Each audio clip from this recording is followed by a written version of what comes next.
Hello, everybody. Good morning from Albany, New York, here on the East Coast of the United States.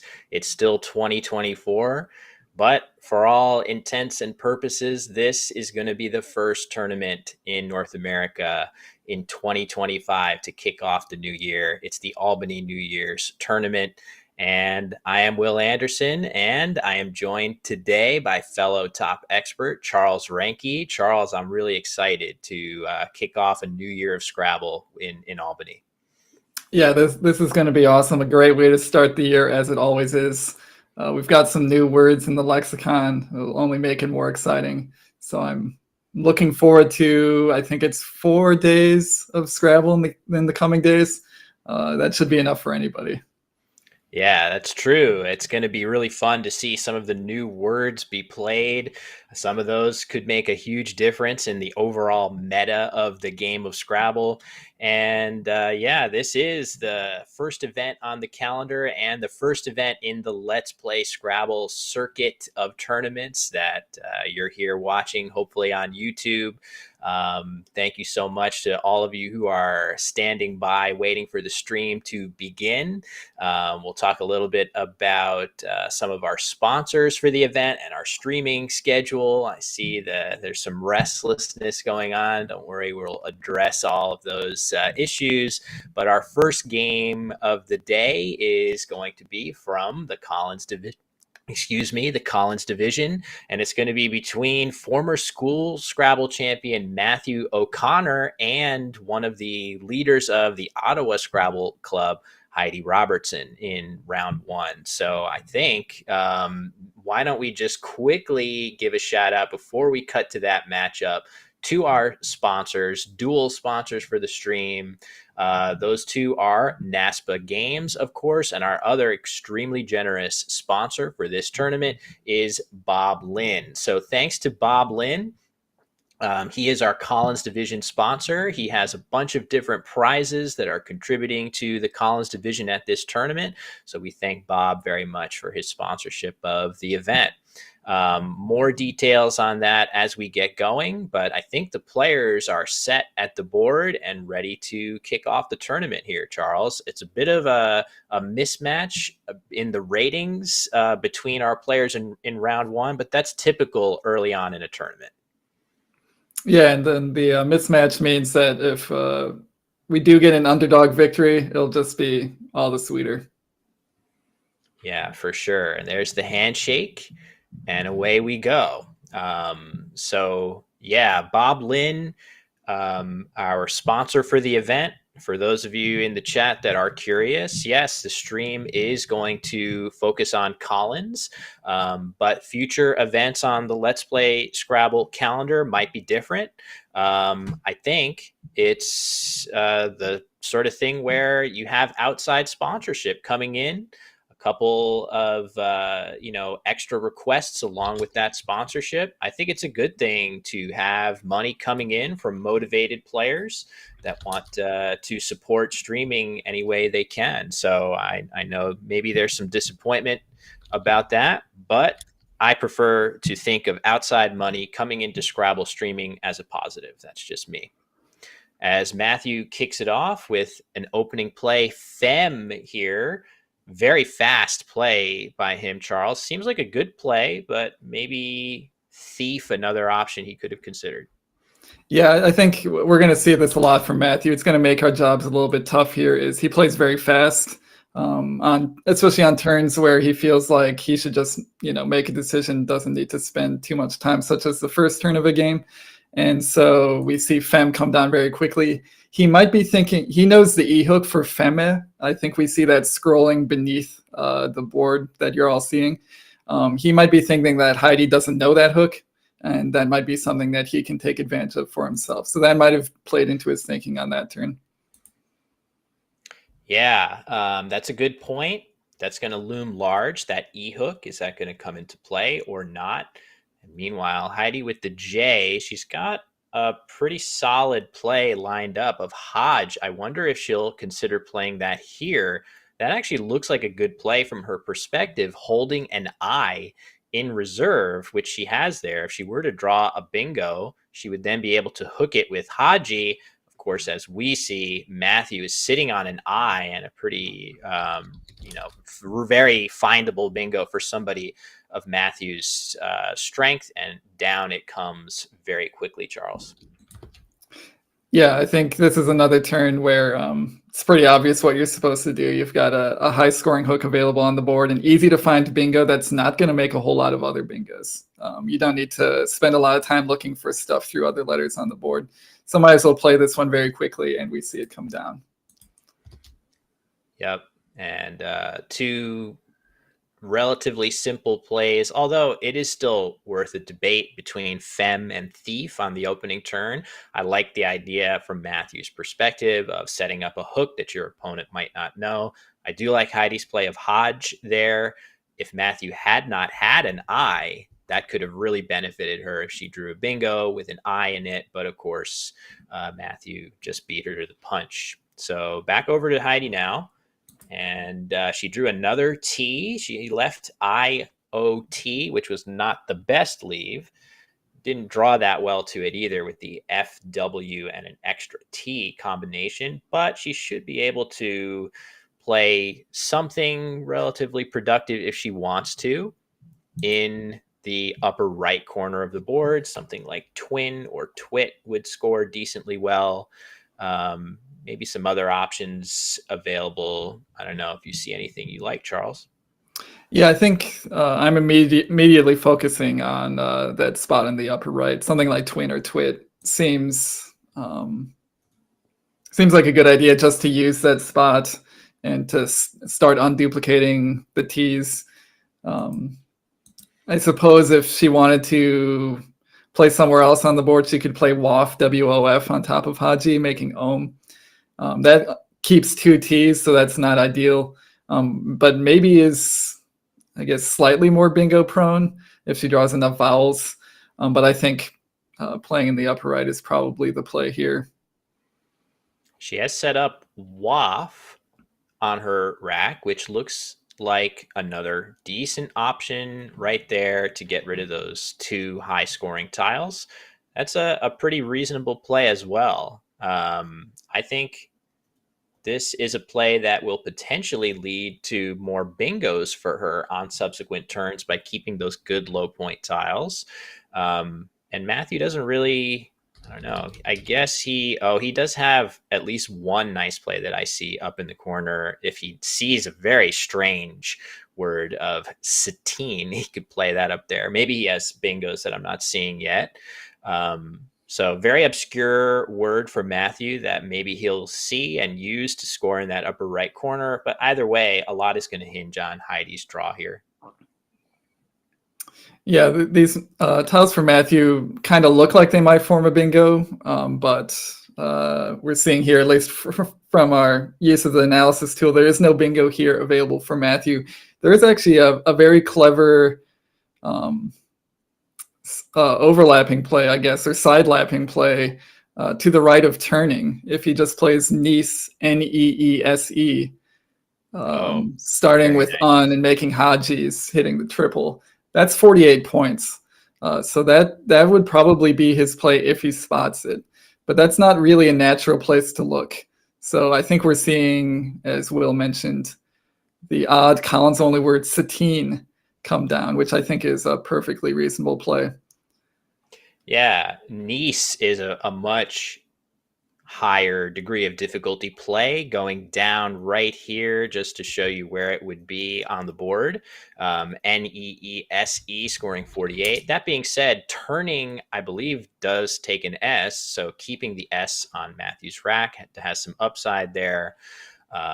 And it looks like he continues to draw E's, which is normally a good thing, but when you have one or two already in hand, even the best thing in Scrabble can start to become a negative. So looks like he has obese set up on his rack. Not sure where that's going to play. But anyway, back over to Heidi. Charles, this is a tough turn here because it's very much a word knowledge check from her perspective. Yeah, Heidi does have a Collins-only bingo available. It plays in a couple spots, all the same word, but it's It's a very tough word to find, and if you don't actually know the word, if you haven't studied it, it's, I would say, basically impossible to play. And the word here is Teutania. Not sure if I'm pronouncing that right, but you would basically have to have studied it to be able to play it. And we see that she does not play it, so we can assume that she didn't know it. Yeah, that's tough. That is a tough one. There's really no way to, as you suggest, Charles, there's no way to kind of get to that word by sort of natural anagramming. It's too obscure. You either have to have seen that in the dictionary before or not. Oh, man. And here is, okay, never mind. I was going to say the bingo that I see here would have been aerolite through the E, which would have created a gigantic S hook. But she does have floatier as well if she wants to play that. And I do expect her to see that one. So anyway, Matthew made an interesting play there, Charles, not to gloss over. He just dumped his lone E with those 3 E's on his rack. Interesting play, but I think the computer engine had really liked that one. Yeah, I think that that's actually the leave of BEELOS is actually perhaps more bingo prone than you would think. It bingos with a lot of consonants. And there's a couple spots on this board to bingo, either ending with an S or not ending with an S if you play under fem. So just fishing the E for some points is actually not a bad idea, especially in the absence of, other high scoring options. Yeah, it's a nice idea by him, just staying patient. I'm sure with his leave, he drew a U, which is probably not what he wanted to see. But with all of his other letters, he did have good chances of drawing a bingo. And again, with that S in hand, even though Ant blocked turnings, it created a new S hook. So any bingo with a terminal S would still play on the resulting board, of course, pending Heidi's next play. So every second that ticks by, we don't see a bingo being played. It is a little bit nerve-wracking to be on the stream, let's remember. But I do think all right, now I think floatier. There it is. She's got it. That is going to play. She can't be thrilled, though, with the fact that Matthew has just played 1 tile, and she's going to be playing floatier out in space with this R, Charles. That is definitely something that would concern me. Yeah, she's probably going to spend some time here making sure, for example, she doesn't have anything to the C of Satine, or ending with the T of Aunt, maybe even going to the TE of turning. I would be looking at all of these places trying to avoid setting up a huge triple spot, or as Aerolite does, just setting up a huge S hook. I would really want something else to be available. We know there's nothing else available, but Heidi has to spend a little bit of time here. It's also worth noting that maybe she doesn't want to spend too much time here because Matthew has played very quickly this game and will probably continue to play quickly. And she wants to make sure she has time on her clock if there's like an end game situation or later turns in the game that require more thought. Yeah, a little scouting report on Matthew O'Connor. He is one of the fastest players in Scrabble, period. He is incredibly gifted at Blitz Scrabble, and when he decides he wants to play fast in a game, he loses very, very little off of his sort of top end decision making, much less than your average player would. So time definitely could be a factor, but Heidi goes ahead and plays floatier. That is, I think, her really only 2 bingos available. We talked about aerolite and the risks associated with that. This is the correct play here for her. You just have to hope that after 1 tile from Matthew on his previous turn that he doesn't have a triple to come back with. And in fact, he doesn't. He drew the U, and he's going to have to make some kind of a balancing play instead of a big bingo. And that is kind of the break that Heidi needs to stay in touch with Matthew in this game. So I don't know, Charles, what do we think about what should Matthew play here after floatier? He can't just leave the triple open, even though his tiles are good.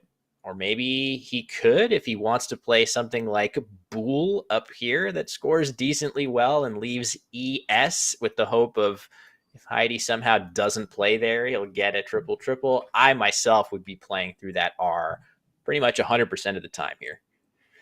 Yeah, I think we're probably going to see a play on the bottom row or near the bottom row somewhere just to get rid of that huge triple triple spot. The R in the 7th position is really scary.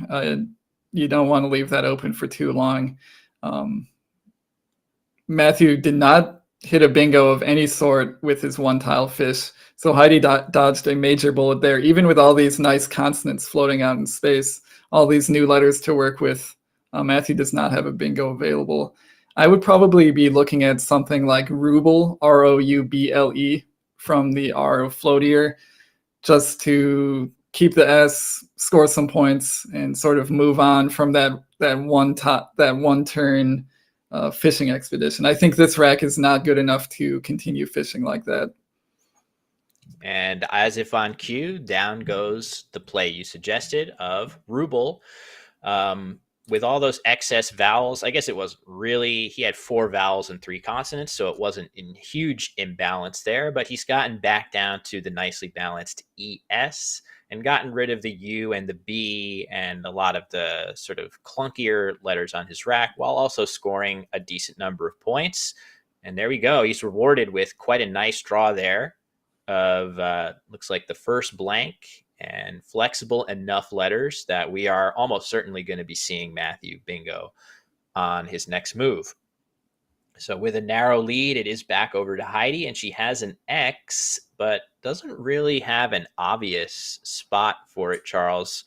Not sure where she'll opt to play that X. I would certainly be scanning the board, all over the place to try to find a really good X spot.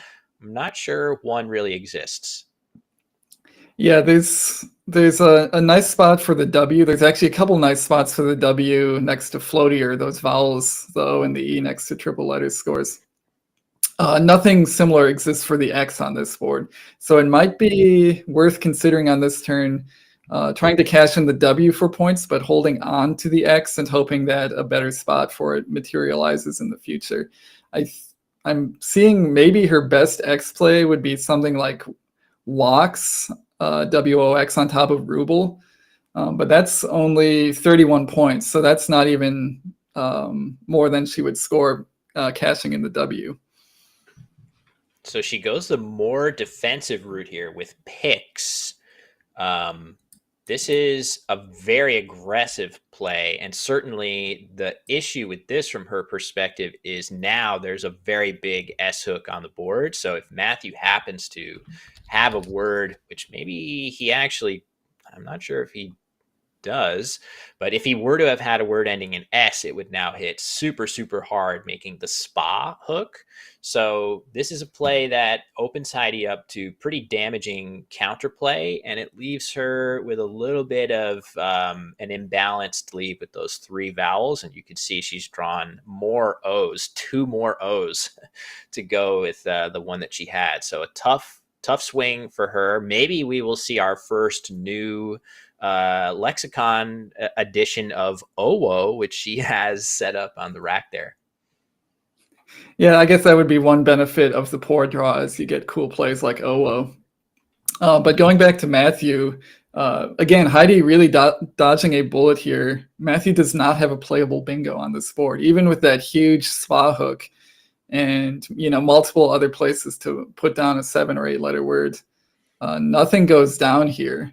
And so we're probably going to see Matthew spend a little bit of time on this turn, just making sure he doesn't have anything playable. Again, we up here in the commentary booth have the benefit of computer analysis to tell us when a player doesn't have a bingo. But the players themselves have to do all that work on their own, using their own brain and nothing else. Hopefully nothing else. So especially with a blank, there's going to be some thinking time here for Matthew while he tries to figure out what he's supposed to do. Yeah, there's no Hans Niemann-esque rumors floating about any Scrabble players and various aids they may be employing or wearing or anything like that. It's just brain power here.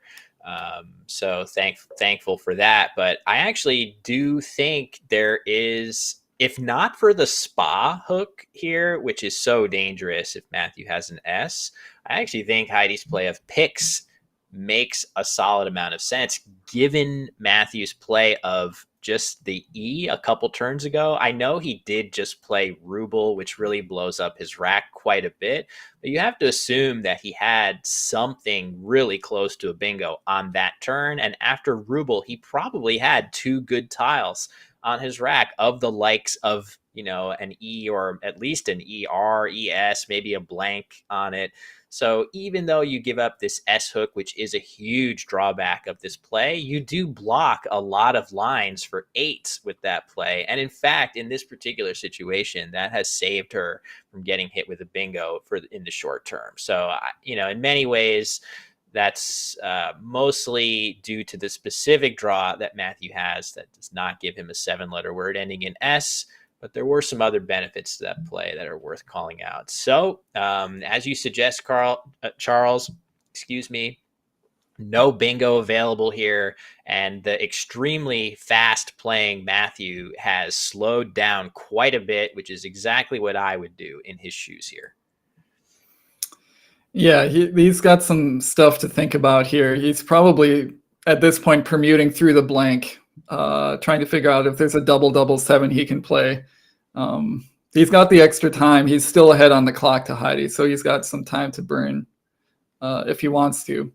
But I guess when he gets to the point where he decides that there is no playable bingo, then the fun part becomes, what should I play that's not a bingo? And that's often a much harder decision to make than just saying, oh, I have a bingo, let's play it. So one option for him would be, rather than using the pa hook to make spa, he can make opa. He could do something like EVO. That would kill his own spot. But there's also the chance from his perspective that Heidi is setting up her own S. So maybe it's a spot worth killing. So I would probably, if I were in Matthew's shoes, not get fancy. I would not try to keep that double lane open. I would just kill it and hope that, with the OST blank leave, that I draw something playable next turn. I wonder if Matthew might also consider trying a phony word here if he's looking at playing an over word somewhere that we're not exactly seeing. I'm not sure what he has in mind right now, but with words like that, it's sometimes difficult to tell which ones are valid and which ones are not. So he might come up with something out of left field, but instead he is going to play veto. You suggested Evo in that spot. This is an even more defensive option, placing the V out in space.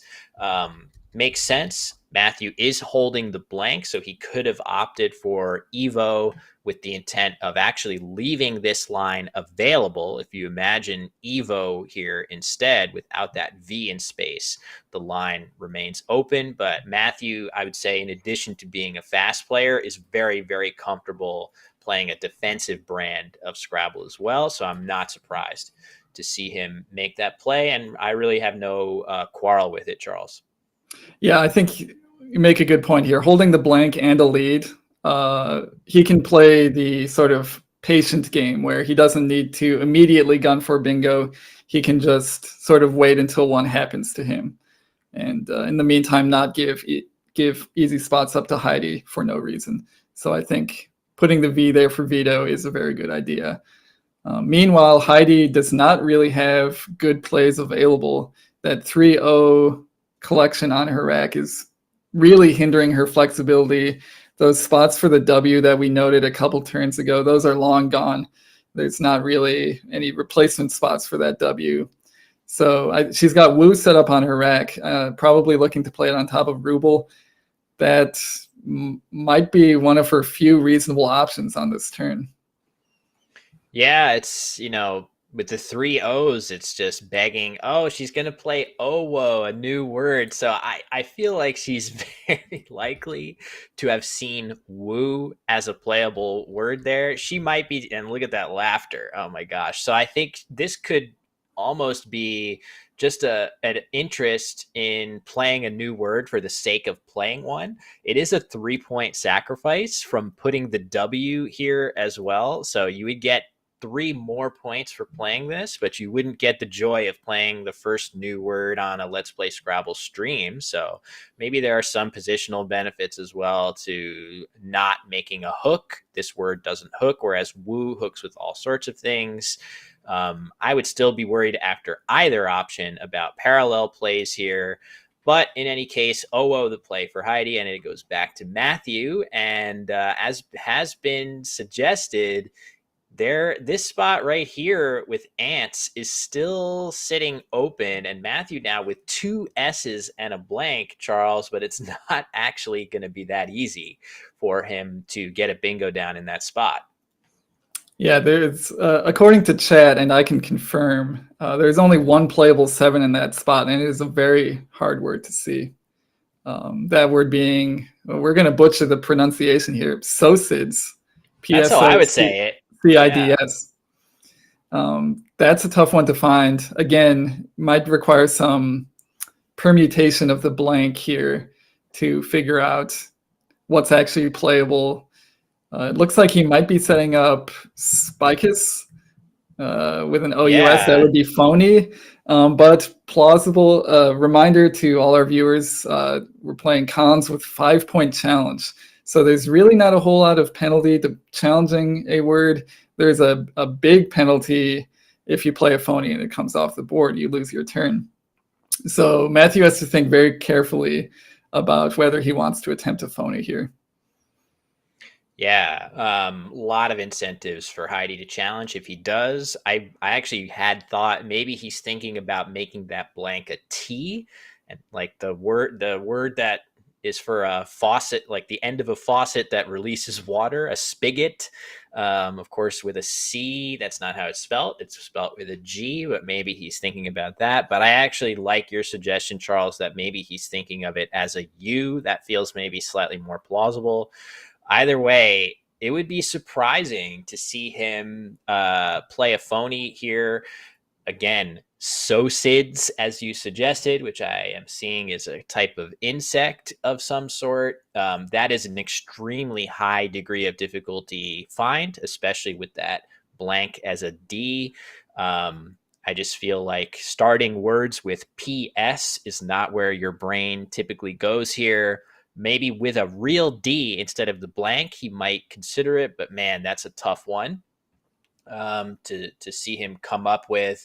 But I would be surprised if he sort of gambles his advantage here on a word he's not 100% sure of. I would expect him to play something just to continue to lock this board down. He has non-bingo plays that score pretty well.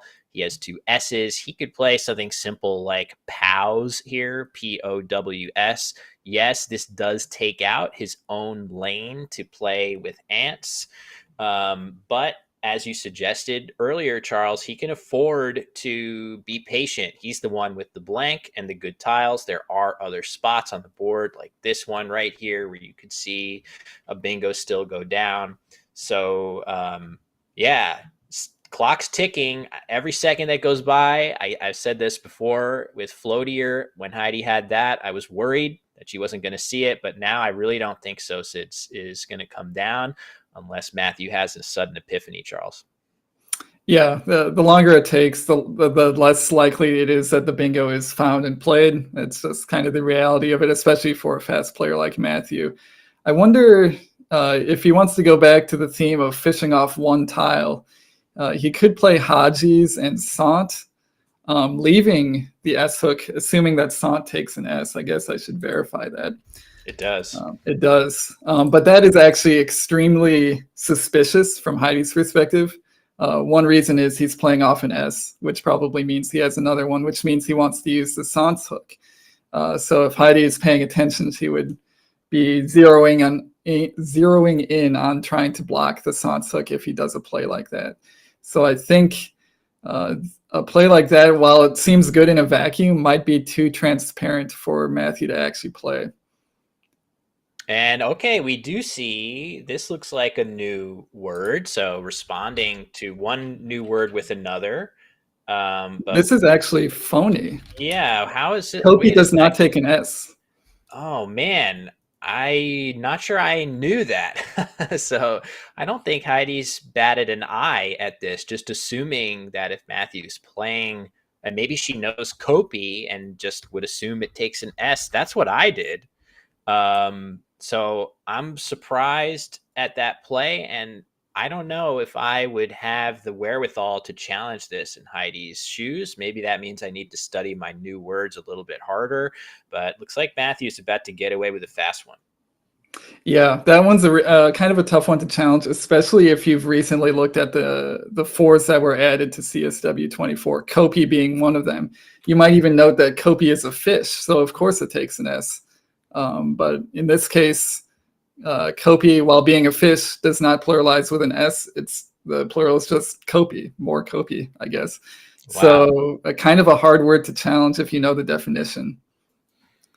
A nice response, though. Of course, challenging that word would be correct, but there were reasons to imagine that it might stay on the board unless you've really been studying super, super hard those new words. But a very nice little play there of Bo making oboe by Heidi. That was her best play by a fair margin. Scoring quite well on a tricky board there. And Matthew instantly answering with Zag in the upper right, Charles. So nice plays by both players. Yeah, I think both players there played relatively quickly and made their best plays. So nice to see that. Matthew quickly realized he did not really have a lot of potential with that Z, scoring a pretty good score with the Z, 36 points.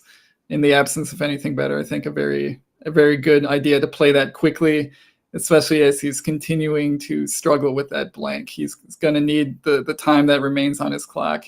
He now actually has 2 minutes less than Heidi, which is a total reversal of what we would expect in a game like this. I'm looking at the way that Heidi is shuffling her tiles, and I feel like she has had the correct orientation of tiles to find her incredibly impressive best play here of Red Eye making Pixie.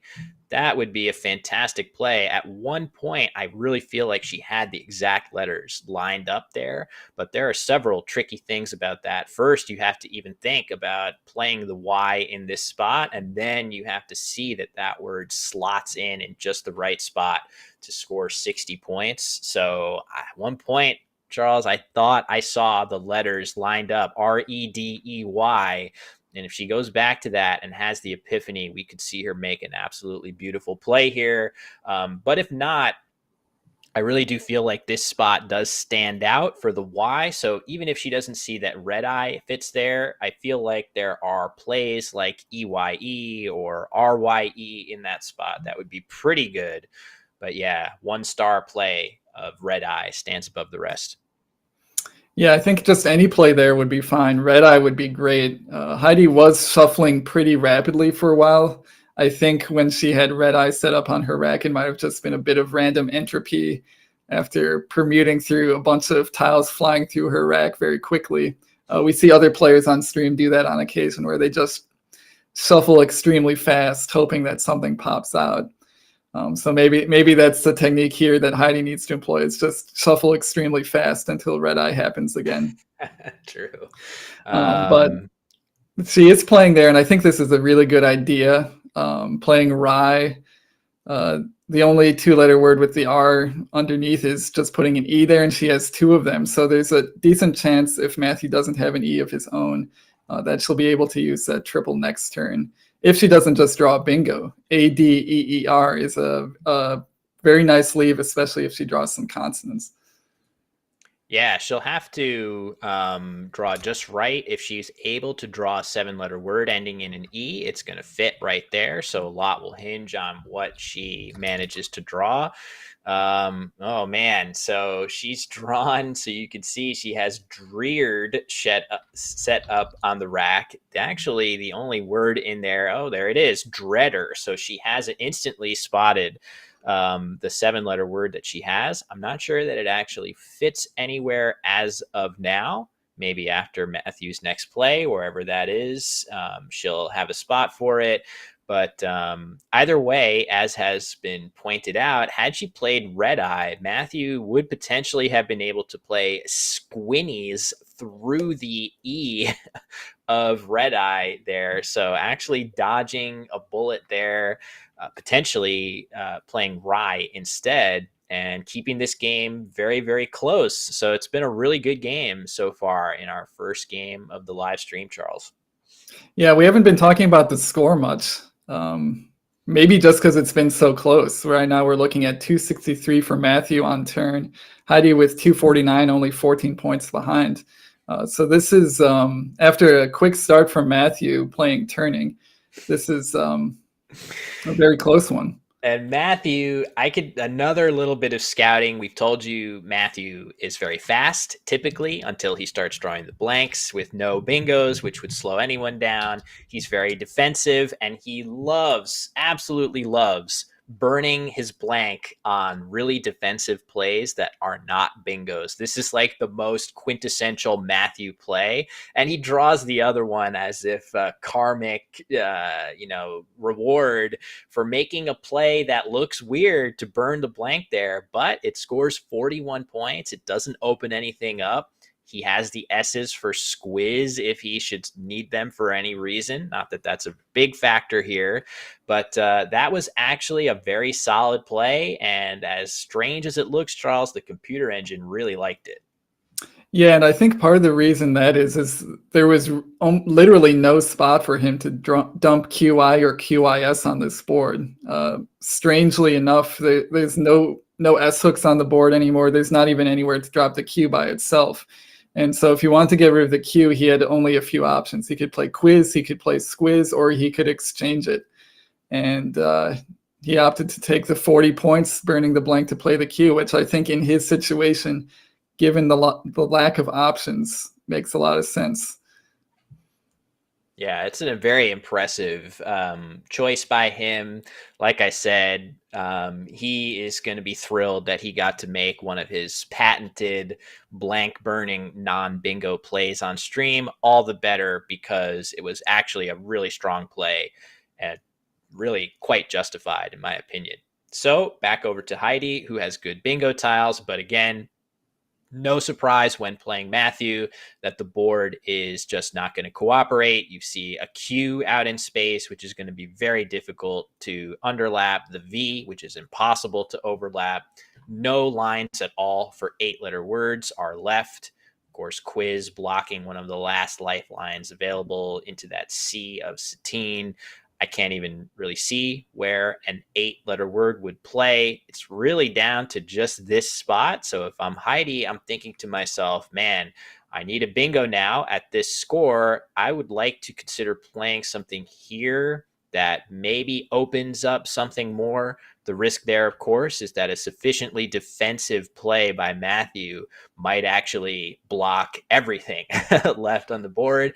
But I think you have to take a chance if you're Heidi here and try to make an overlap. Another idea, though, Charles might be playing underneath that play of Rye, as you suggested. She had 2 E's on her rack. Maybe now is the time to play something down low and hope that you can set up a much more difficult to block triple lane. Yes, Heidi does have some 5-letter plays down there, but they're kind of odd columns only words. A read, A-R-E-D-E, or dear, D-E-A-R-E. Not scoring a ton of points, kind of tough words to find. I think this is actually a very good idea by Heidi to set up a new bingo line, as you mentioned, Will. I think playing raid, R-A-D-E, instead of read would work out better for her, but this is a good idea. Oh man, nice play here by Matthew with this weird looking rack.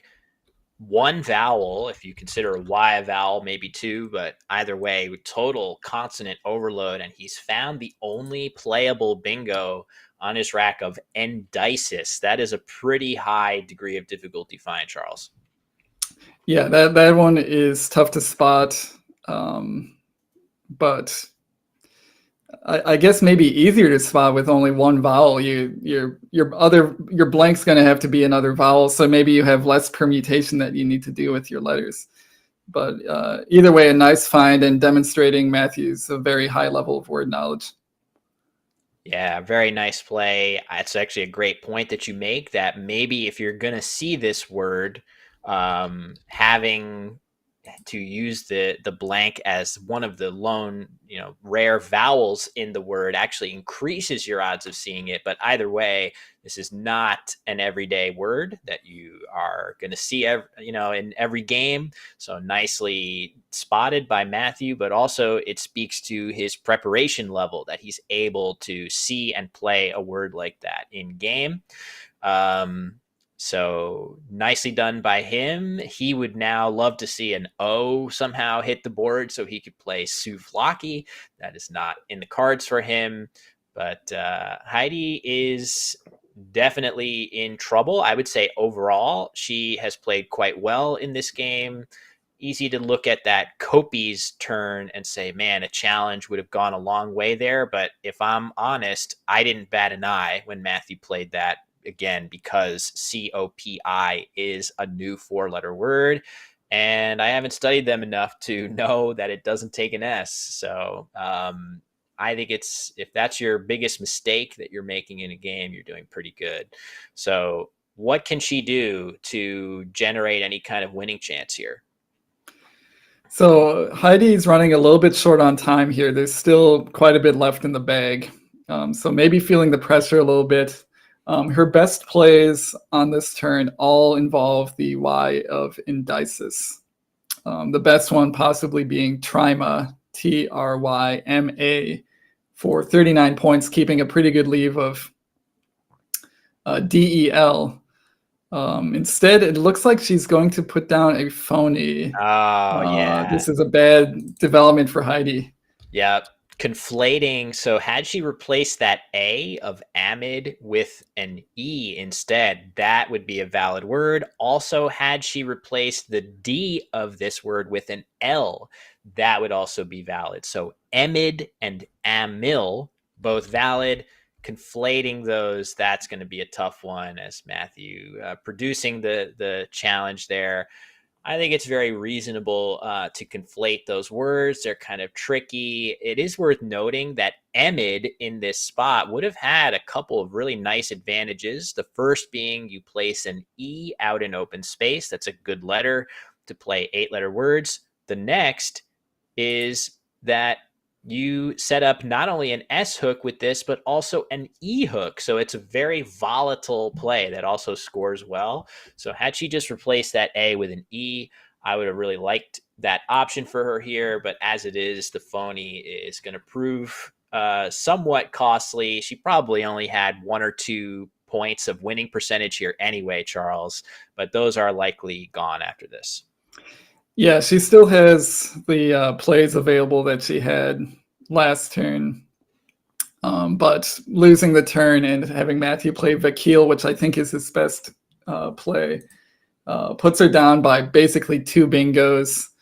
Really not a whole lot of life left in her chances of winning this game.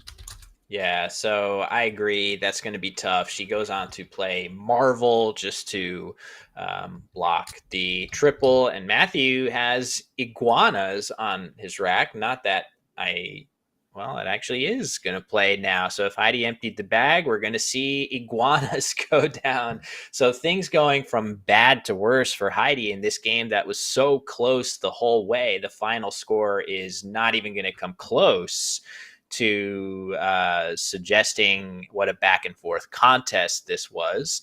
But yeah, it's worth noting, Charles, is Vakil, you don't have to open the triple there. I'm sure there were possible plays that Heidi could have still had after Amid, right? She almost had marveled through that V. She was 1 letter away. So Vakil, could that have been maybe slightly hasty on Matthew's part? Yeah, now that I'm thinking about it, you're exactly right, Will. There's Marvel. There might be other triples available that you just don't need to give up. it was his highest scoring play, but he could have just played something like Ivy to the Y of Indices, setting up a minor bingo line. But at that point, you've gone up by enough where you don't care about the minor bingo line through the I. Yeah. Really, maybe your only way to lose the game at that point is to give up a high scoring triple. Yeah, it's interesting. Of course, it didn't actually matter. And in point of fact, it's very, very rare that you're going to get hit that hard after Vakil, but it's not 0%. And that makes me think that I would want to just lock up that win with something 100% there. Oh, looks like they are talking about copy with the S. And there, man, there was so little reason from Matthew's perspective to play a phony word there. That's, I think, part of why it stayed on, Charles. I just feel like in what world you could just play cops or something or picks in that spot. Why play a phony? I feel like I could easily have fallen into that same trap. Yeah, that's a really hard play to challenge, and I'm guessing Matthew just assumed it took an S and played it for that reason. He wasn't trying to be crafty. He wasn't trying to pull one over on Heidi. He was just making what he thought was a good play with a good word, and catches both players by surprise, at least judging by their reactions as they were pointing at it. I think caught them both by surprise that it doesn't actually take an S. Yeah. So the final score, as you can see, 494 to 303.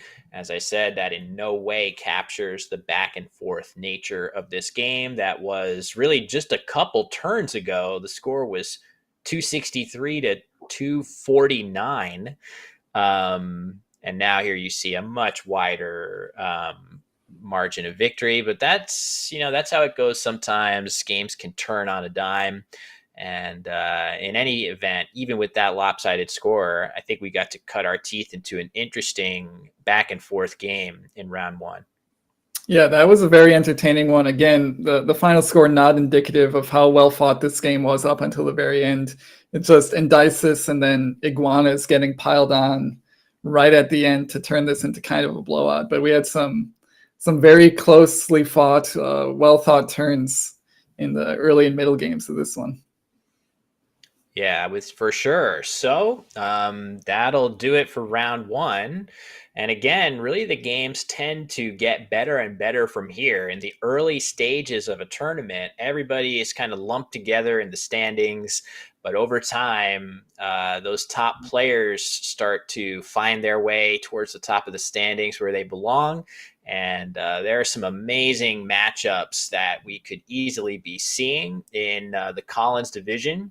Again, this is a sponsored stream, so we'll be sticking with that division going forward, which means we're going to see a lot of the likes of current North American champion Josh Castellano, former multi-time champion Austin Shin. Again, more champions coming out of the woodwork. Josh Sokol, Ben Schoenbrunn, Dennis Ike Karegor, a two-time Nigerian champion, and of course, Matthew, we just saw. I could keep going. Jason Keller, Becky Dyer. There are many, many strong players in this field. I can't even figure out, Charles, which of those I would be most excited to watch play. Yeah, I think this tournament's going to be a bit of a bloodbath. There's a lot of really good players here. I think we're going to see most or all of them. So I guess we don't have to, worry about missing any good players. Hopefully we see them all on the stream at some point or another. And we do have a Division 2 of Collins. So some maybe lower rated games between lower rated players might show up on the stream as well. So we've got a lot to look forward to in the next few days.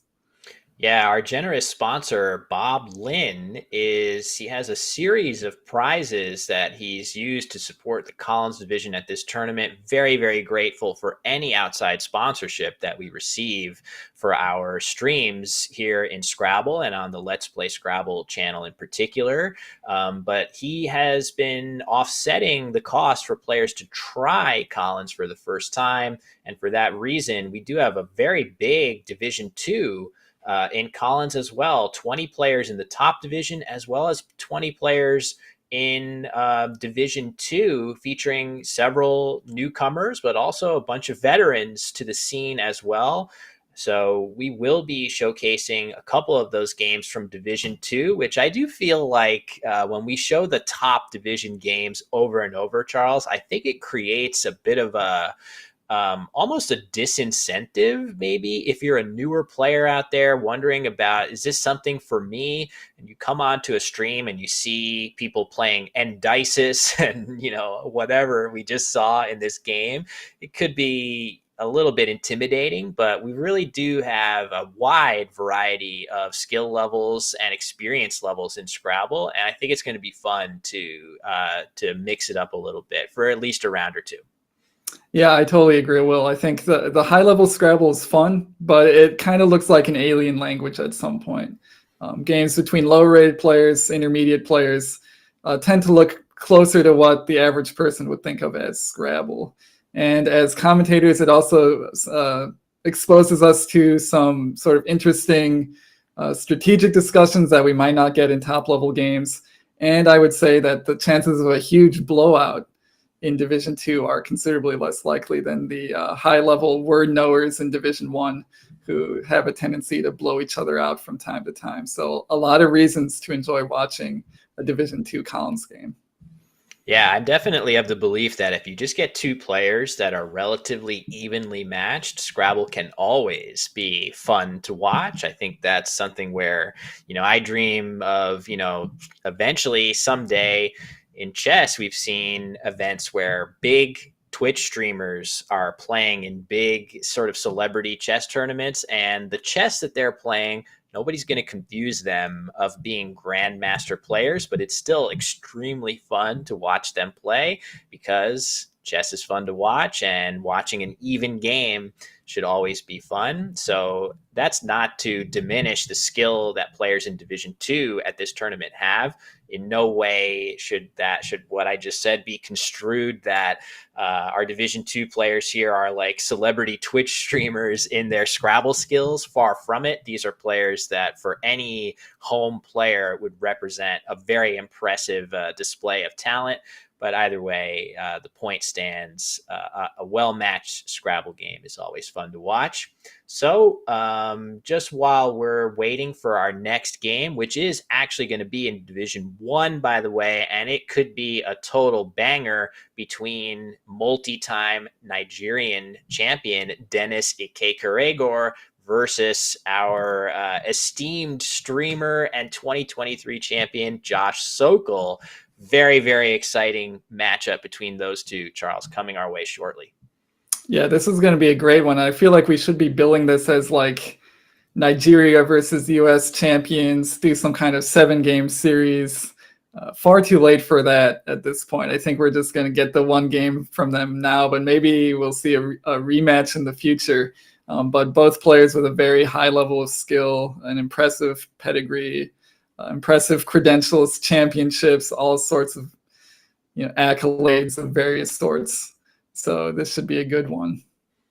Yeah, it will be a good one. And Dennis definitely embodies, I would say I don't know if it's the stereotype or just the general feeling that the Nigerian style of play trends in a more defensive direction. If there is a single person that embodies that, I would say it is Dennis. He is a hyper defensive player. He is all about getting that board on lockdown as fast as he can, and he is not that worried about winning his games in blowout fashion. He wants to keep that board tight and squeak out those close wins, and he's made a very good career doing that. But if there's one player in the field who I think is a total chameleon, who is comfortable on all types of boards, it would be Josh Sokol. So it's going to be a really interesting stylistic clash between those two. Yeah, if anybody can sort of adjust to and counteract a defensive-minded player, it would probably be Josh. His command of the strategic side of the game, I would say, is almost second to none among North American players. So if he finds himself in difficult situations, we should not be surprised if he gets himself out of them. So players are getting seated right now, so we're very, very close, and maybe in the interim we'll just get one or two more little plugs as we wait for the players to be ready.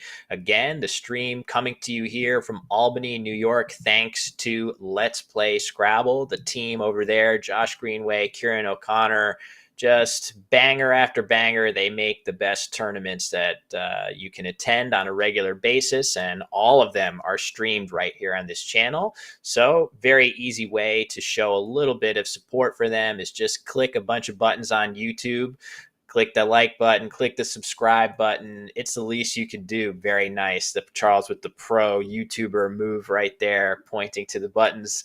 That's an easy way to do it. And if you are interested in getting into the action yourself, letsplayscrabble.com is there and waiting for you with tons of information about where you can get started and maybe show up to one of these events yourself.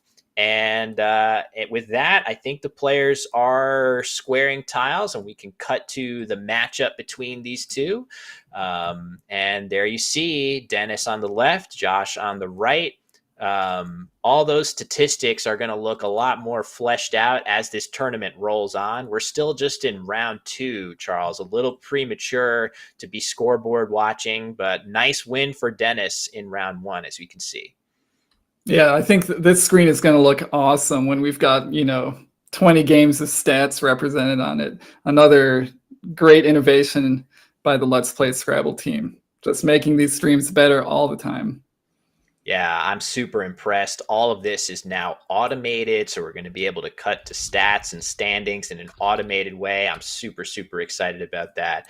LPS continuing to innovate, as you suggest. So, yeah, I'm really interested to see how, if the tiles cooperate, are we going to see that kind of stylistic clash between these two? It's going to be very entertaining and hopefully educational to showcase the different styles inherent in Scrabble. A lot of the time we do sort of think of Scrabble as having a lot of positions where there is a quote unquote right answer, but in point of fact, there is much more room for stylistic variations than. It's a little bit maddening, actually, Charles, to think of how much room there is for that in this game. Yeah, definitely among top players and maybe players of all stripes. It would be so nice in a given position to say, this is the correct move. And it's easy to understand. It's unambiguous. Nobody can fight about it. I think you get that in chess mostly. We don't have that here in Scrabble. Every position has nuance. Your opponent's tendencies have to be taken into account. Randomness has to be taken into account. That's I guess what makes it so entertaining. We love to play it. Yeah, for sure. And an interesting rack. Dennis going first. He's got that V. I would also say, again, scouting report on Dennis, very defensive player. Solid word knowledge for sure, but I would not necessarily say that that's his absolute strongest point. I think it's his tactical understanding and positional understanding that is his calling card, but also a speedy player. So we can expect to see him play fast. I played a game with Dennis. I actually made a YouTube video about where he played super, super fast, put me in a huge amount of pressure, and I had to do something really bizarre to find my way out of it, Charles. So maybe Josh will suffer a similar fate here. Yeah, I think we'll see if Josh has been watching your YouTube videos. I think so. He's a pretty regular commenter on them. So vocal, I think, is the unquestionable correct play there. It's just 28 points. Doesn't really give a ton back in the way of scoring. You do have this A. That's really it. Other than that, I guess it'll be interesting. Will there be an extension to vocal that's ever played? I'm actually not really thinking of too many, but I could easily see something like univocal being an extremely good play if a player has UNI on their rack, which are not good tiles. All of a sudden, you could score a boatload of points with them. I'm not sure what else there is, but there are two more vocal extensions in that direction, being sub and non. And we Oh, see Dennis actually does have non-vocal available to him. Oh, wow. Very nice. So that is going to be a high degree of difficulty play. But yeah, non-vocal looks like it could be nice with those low point tiles that don't really have a bingo for Dennis next turn if he thinks of it. So anyway, over to Josh. What do you see for him here, Charles? If I'm Josh, I'm looking to, these are not very nice letters other than the S. A lot of sort of clunky vowels, clunky consonants, not very close to a bingo here. I'd be looking to get rid of as much of that as possible. That would probably start with the G and the U. Moving on from that, the M and the O. I would actually honestly want to get rid of most of these letters if it was possible. And so his longest play using the most of those letters would be Mohua, or Mahua, however you pronounce it, underneath vocal, Mohua. That play does have some downsides, but the upside is it retains an S hook on the board, gets rid of most of your bad letters, and just scores a lot of points, all things that you want to do. Yeah. I would also say, though, if you're a Josh Sokol stream viewer, you know he does not like that G. So the G finds its way onto the board. Not a surprise. I think this play actually has a lot to recommend it. 2 S hooks now on the board, whereas there was only 1 with vocals previously. So now if Josh is able to draw a bingo ending in S, it's going to fit. And all right. So we're going to see ovened be played here. So no non-vocal, sadly, for Dennis, which frankly, that would have left a D and 3 E's. So it's not like ironclad that it's just so far the best play. But I do think for 39 points, it was probably slightly better than ovened, leaving EN, which is a significantly more balanced leave, but 19 points is 19 points. So maybe a slight missed opportunity. Yeah, and honestly, those vocal words are kind of a toss-up, at least in my head. Like I might see non-vocal. I wouldn't be sure if non-vocal was a word. It sounds like a word, could be a word, but in 5-point challenge, you don't really want to play phonies. So in my shoes, I would possibly see it. No guarantee I would see it. I would dismiss it as possibly phony. Then I would end up doing something like what Dennis actually played, which was ovened. I think a very nice play. Yeah. Failing to see non-vocal ovened makes a ton of sense. Balancing the rack, scoring decently. So yeah, it makes sense. Oh, sorry. There we go. Okay, so yeah, over to Josh. He does not have a vocal extension. He definitely should be looking here. This looks like a great spot to score quite well. And now he has set up Humas on the rack, which looks quite strong. There is one quite obscure option here, Charles, that maybe would be slightly better, but this is a 6-letter word that is quite unlikely to see that much action of Hamus, Hamous. That is a tough spot in this spot, which would be slightly better than Josh's Humas, which I think is ironically a much more human move to play here. I'll be here all day. Yeah, great one, Will. Yeah, I think Hamus is very hard to see. Even if you see it, you might not be sure of it because it comes up so rarely. It is Collins only, and Josh, being a recent switch over to the Collins Lexicon, certainly has not gone to the Collins only 6s at this point. I guess I shouldn't say that. He's good at learning words, but those would be among the last words that you learn in your studying journey. So there's a lot of reasons why that play would almost never hit the actual board.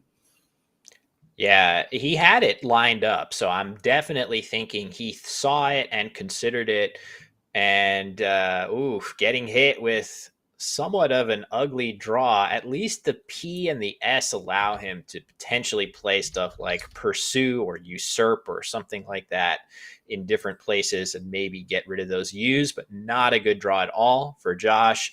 And meanwhile, Dennis has instantly spotted that he has good re-parallel options to Homa's right there. And he's considering whether he wants to play the T or the L. And it's a tough choice. I wonder, both of them hook EME here. So either way, you're going to potentially be setting up ways to play with Eben to the triple. This is a tricky one. Do you see any difference between Bellon and Beton, Charles? There might be some slight differences, but I think it's so close as to be kind of a toss-up. Maybe he's thinking that the L goes next to OS as well, if he, draws Lex or something down there. Also, the hooks belong. I forgot about belong and yes, good Bettany, Bettany, right? So you have an S hook here and a Y hook, whereas Bellon, Belon, takes an S and a G, which maybe is slightly more likely. Of course, then Dennis draws the G, so maybe now he's wishing he played Bellon. But probably not. The G is actually tough to use in that position. But anyway, either way, agreed that those two plays are so close together as to be imperceptible. Now it's back to Josh. And man, I would be tempted to burn my S here if it meant that I could get rid of both U's, Charles. Yeah, there's that spot with Eben is just begging to be used. The two U's on his rack are begging to be played. You're always begging to score points. He does have a 30-point pursue that does all of the above. That would be very tempting. Sadly, would give up his S. He does have some bingo-y type tiles where if he could just play off UU somewhere, the new word uwu or something like that, he would be very close to a bingo, but the tiles just didn't quite cooperate on his last draw. Yeah, last good point about Beton versus Bellon is that if you put the L here, you could get hit with a C or a G in this spot going down, whereas that cannot happen after the T. So didn't think about that until it was mentioned in chat, which is a great point. So either way, your thoughts about pursue make a lot of sense. You hate to give up that S, but I do feel like it makes sense here. Looks like Josh is also considering usurp right here, which is a reasonable option, but it keeps EE and only scores one more point than pursue. So I do feel that pursue has a lot to recommend it from just a points and leave value perspective. So yeah, tough one for Josh. It looks like seriously considering usurp here, which I wouldn't say is a huge mistake or anything like that. I actually didn't realize that it actually scores 31 points right here and 32 points here. So you're actually getting 2 more points than pursue and Eben. So I don't know, tricky one. It looks like we're seeing something entirely different here. Josh is just going for pure, leaving one of the U's, but also keeping his S. He does sacrifice a little bit of score here, 6 points over pursue.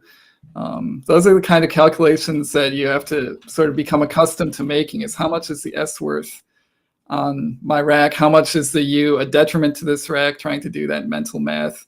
Josh thinks that this is going to work out better for him.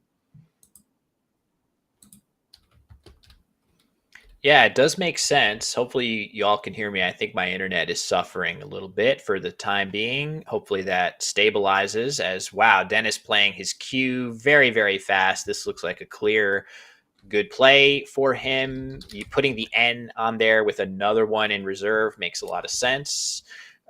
So yeah, tricky move for Josh, much clearer move for Dennis. And you can see the time difference is already expanding here, Charles. It looks like Dennis is fast play.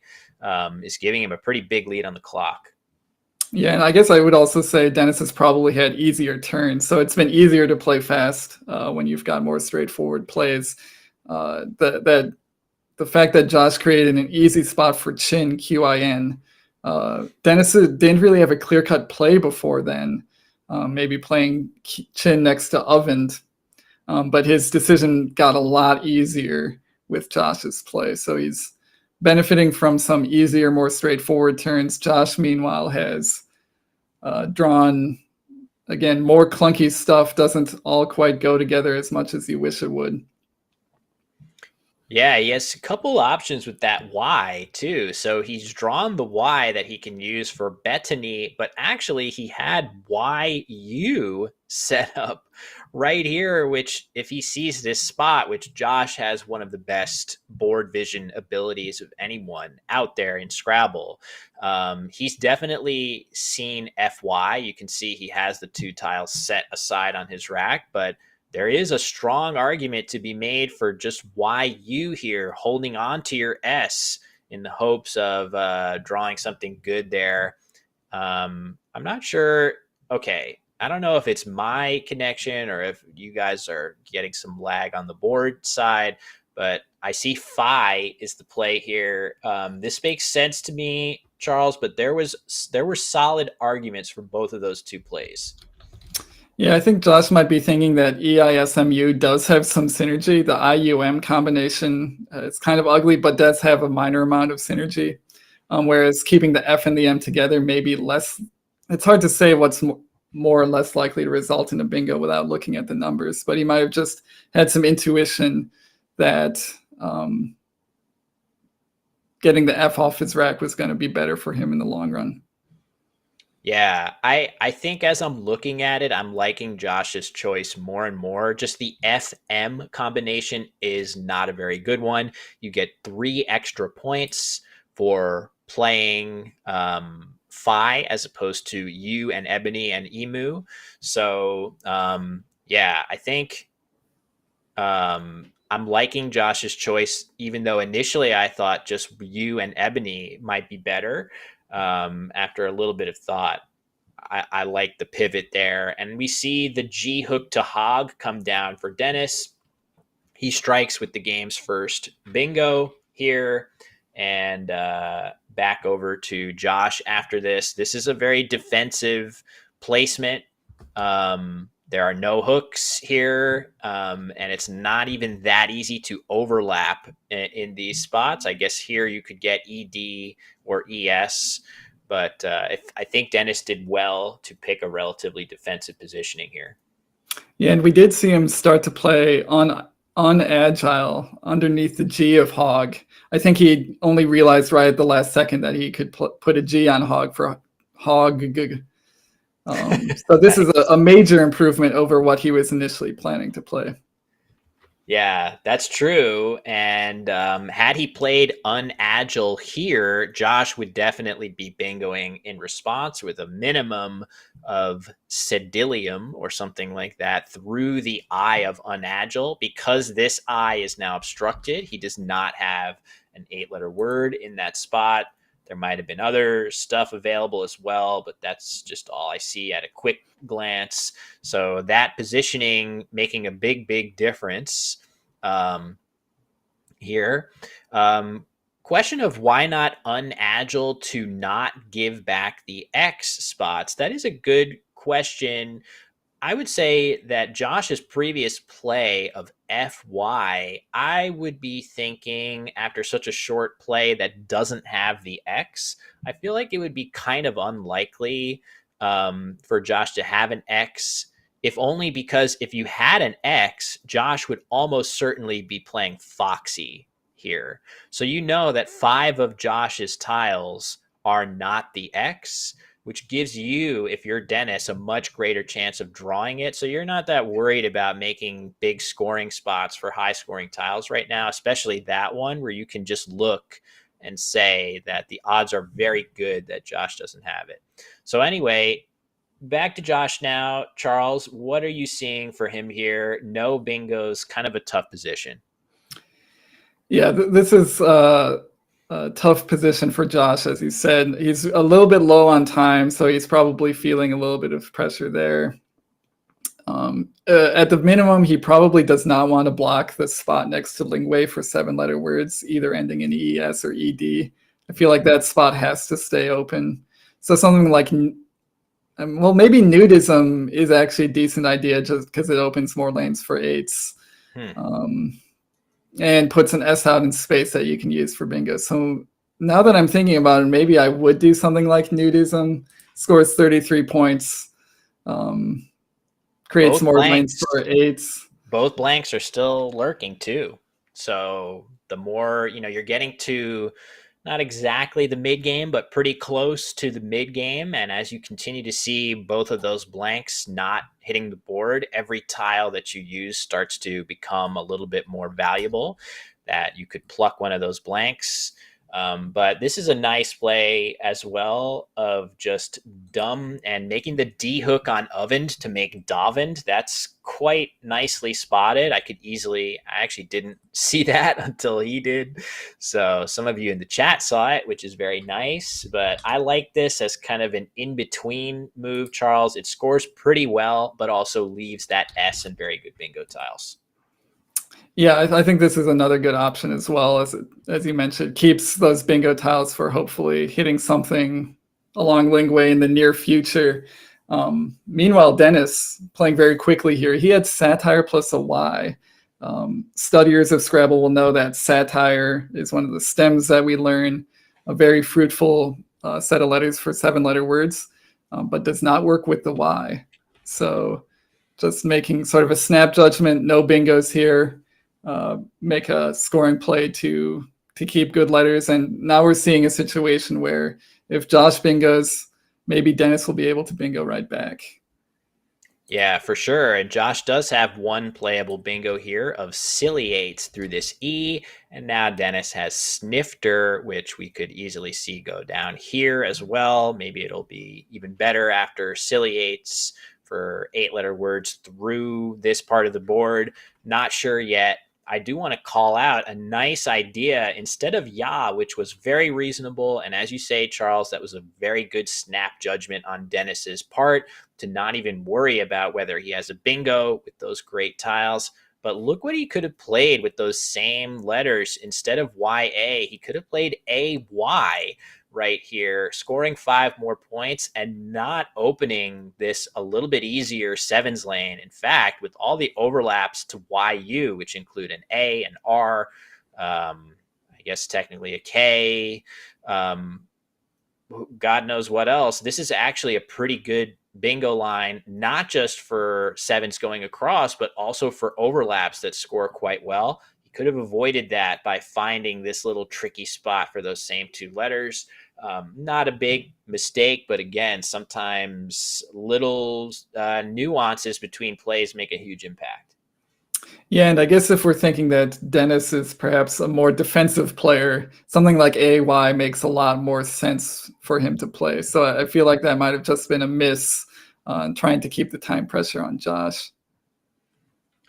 Anyway, nicely done by Josh to get that bingo down. You can see, like you said, Charles, time pressure. The gap is huge, 10-minute gap between these 2 players with a fair portion of the game yet to play. And who knows, right? The blank is a tile that is so valuable, but can also slow you down with exactly this type of rack where you have to at least honor the possibility that you might have a bingo playable with this rack. But if you do, it's going to be a pretty improbable word. Might be tough to come up with those bingos here.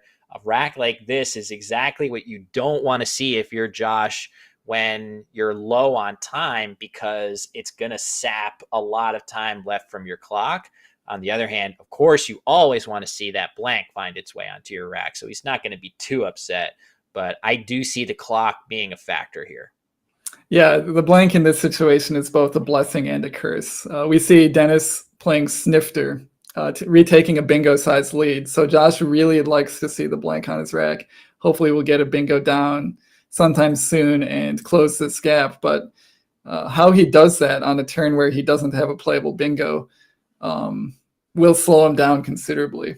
So, and then once he does have a bingo type rack, he'll have to spend some time finding the bingos. With only 8 minutes and change on his clock, we're about halfway through this game. That's a lot of stuff to do in very little time. Yeah, you can see still a very solid chunk of game left to play. So I'm having secondhand anxiety for Josh. I played a match on Let's Play Scrabble against former world champion Wellington Jigare, where every single game he had me down on the clock, and it was tough. It was a very challenging experience. It's been mentioned in the chat that on their home turf in Nigeria, Nigerian players play with 20-minute clocks instead of the 25 that we use here. So they are very well conditioned to play just a little bit faster. I do think of Josh as being quite comfortable playing at a good pace, and I don't necessarily imagine that he's going to melt down or anything like that under time pressure. I think he's going to be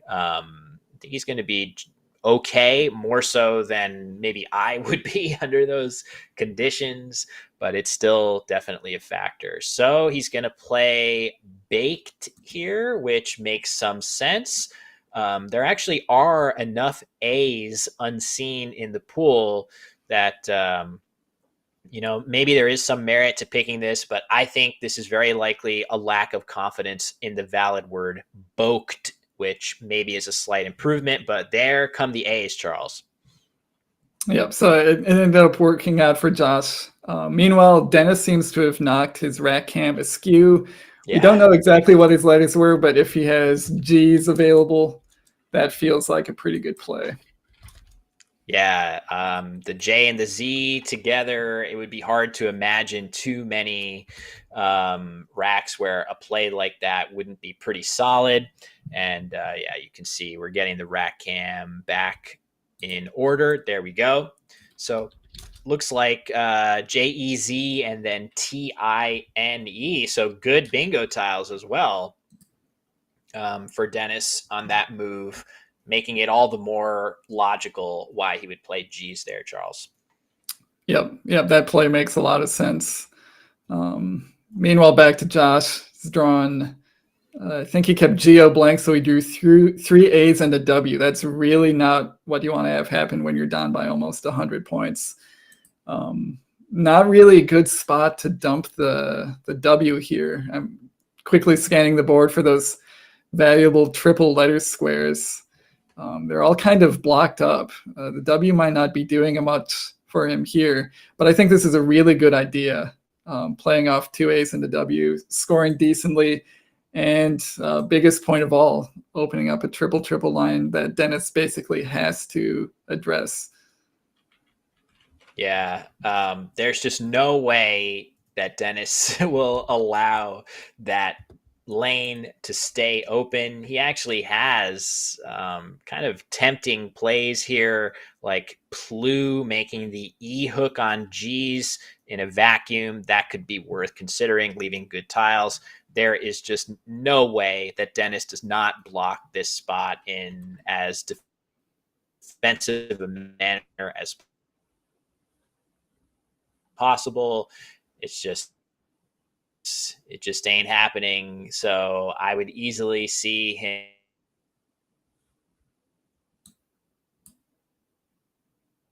to the newly opened lane. It does feel like the play of a tween has a lot of merit here. The issue with it is that it opens new lanes, of course, but these new lanes are nowhere near as dangerous as the 9-timer lane here. If he doesn't spot a tween, there are still ways that he can get in the way of it, but there isn't really anything good, for example, Charles, off of this B of baked. That's not that easy for him to block.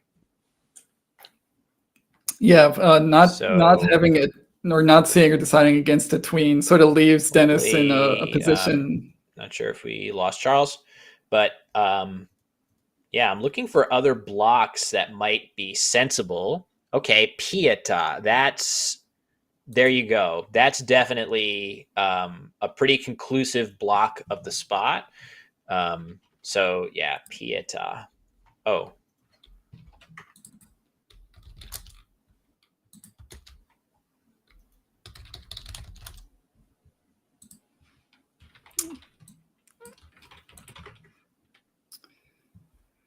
So now we see Josh sitting on AEGORU blank, but the board has gotten really, really anti-bingo. He does have a playable bingo in a spot that Dennis just set up, but that's really his only playable bingo. So kind of lucky he's got a Rugos, AERUGOS playing next to Pieta. That will that'll keep him in this game, but still looking kind of bad for Josh. That'll leave him down by, I guess, about 20 points, giving back a big scoring spot, and still will be Dennis's advantage pretty clearly in this one. The fact that Josh has not played it I think up I'm to back, this point. Charles. Yep, you are back, Will. Can you hear me, Will? Yes, I got you again. Sorry about that. No problem. I carried while you were disconnecting, reconnecting. We're hoping that Josh sees Hard carry. Erugos, but he hasn't played it yet, so I'm getting a little bit concerned. Yeah, that does look clear. Oh, okay. Is there any way that that's an intentional play on his part? I can't imagine, right? You have to bingo and try to go for that second blank now. Yeah, I think that might have just been a miss. It is kind of a hard spot and a hard word to find, but really crucial at that point of the game to hit a bingo and hope to draw the second blank out of the bag, draw some good scoring stuff. So feels like an error on Josh's part. Now there's really nowhere for him to bingo. So this is feeling like it's going downhill. Is he thinking about maybe if he draws an A, which he did, now he's going to try to play something with a Juga that opens up the board again? That could be on his mind. Yeah, the board is looking quite grim. Certainly a play down from the L will temporarily open things up. But yeah, this is very nice. There you go. So there is that hook, the G's hook, which I think Dennis can feel really good about the board as it is presently constituted, Charles. Yeah, this is exactly what Dennis wants, being up by 98 points. No easy bingo lines. Actually, I would say at this point, straight up no bingo lines. You cannot play bingo on this board. So Josh is going to have to get creative to create something for himself. We see he's got art. I think what he's setting up, as you mentioned, Will, is just playing a Juga and something over there. He might just play off the A and the R for a pretty good score. But kind of a feeble lane that would get blocked, and in blocking it, Dennis would give up maybe another bingo line in response. But the bingo there would not be enough for Josh to win. A 70-point bingo at this stage is probably not enough for Josh. Yeah, he needs something pretty big. So it looks like he's getting ready to play Art and a Juga. So there you go. There's your confirmation that this was probably something on his mind when he played Juga. Dennis, meanwhile, drawing that second blank. So it was there. Had Josh played Erugos, it was there for him to draw. That being said, the number of tiles in the bag is rapidly dwindling. And I just wonder, would he have even had enough time to play Erugos, draw the second blank, and then also open something in a way that was volatile enough that Dennis would struggle to block it? All a pretty tough comeback trail for him. But either way, Dennis is in very good shape here. He can either do something to block the new lane, which looks eminently reasonable, or he can just score a lot of points if he has a good play with his X and almost certainly be okay regardless, because you can see from his perspective, I actually think the perspective is still from Josh here, because, or maybe the X is still in the remaining tiles. So from from Dennis's perspective, I think the scariest thing available might be the V. So it's going to be tough. Even after a good X play, if Josh scores like 100 in the top row, Dennis is still in pretty good shape. So Yeah, Dennis is looking at the pool. There's nothing that's going to completely kill him on the top row. So he doesn't even really need to play there if he doesn't want to. He can withstand almost anything that comes at him from Josh's side, as long as he's scoring decently enough with the X. That being said, I think at least if I was in his shoes, I would be trying to play up there, just to, put the screws on Josh a little bit, try to run up the spread a little bit in a tournament like this. Spread is often a factor. So if you can make it even more painful for your opponent, you probably should try to do it. Looks like he's getting set to play the very obscure, maybe he's considering burning his blank and playing the very obscure Pinksit and Tart. Instead, he is going to play in Fix. This makes a lot of sense as well. Just there's no need, if you're Dennis, to hold on to the X any longer than necessary.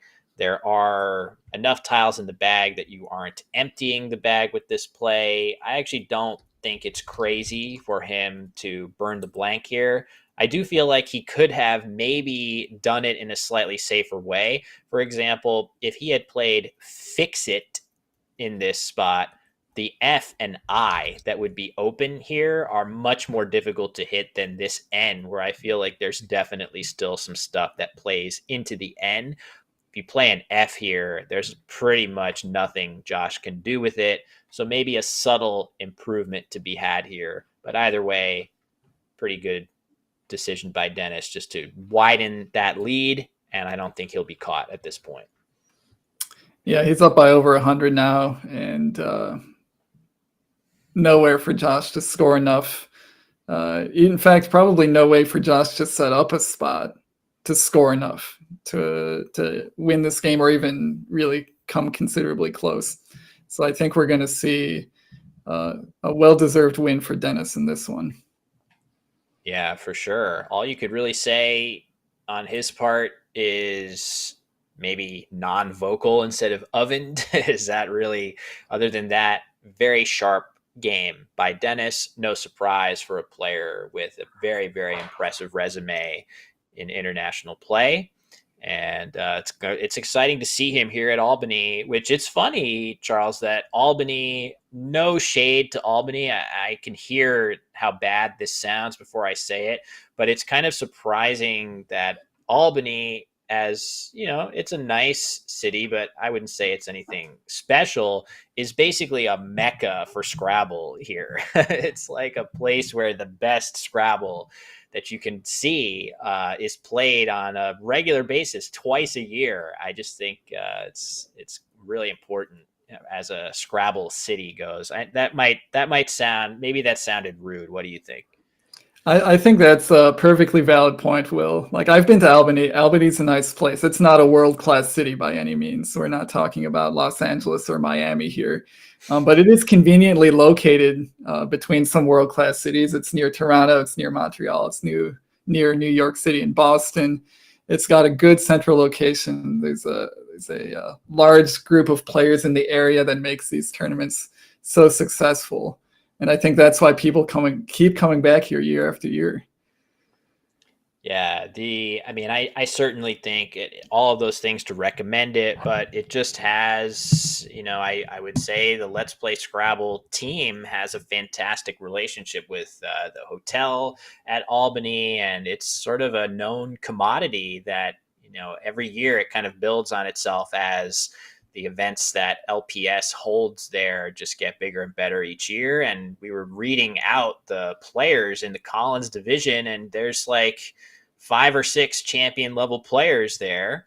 And if you want to go and play an extremely strong field and test yourself against the best, it's a great place to do that. And thankfully, we all get to watch along on the stream.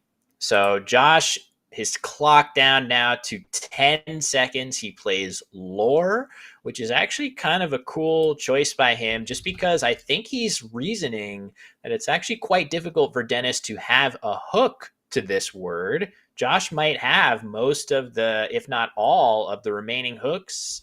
The E, I don't know what else, maybe the blank, of course. So he might have done this with the intent of making it difficult for Dennis to hook and block this spot. And I think Dennis will probably still have ways to do something about it. But it makes sense to me, Charles. This is kind of a nice opening on Josh's part. Yeah, I think this is a really good idea to save some spread here. Josh does have egestion to the end of infix. So going back to the idea that maybe Dennis should have played fix it to prevent those scenarios from occurring. Josh does have that in the top left, and he's got stuff like toeist, hooking lore to make lore, Lore. So Josh has 10 seconds on his clock to slap down an out bingo, and I guess Dennis here is just probably going to try to find his highest scoring play and get this one over with.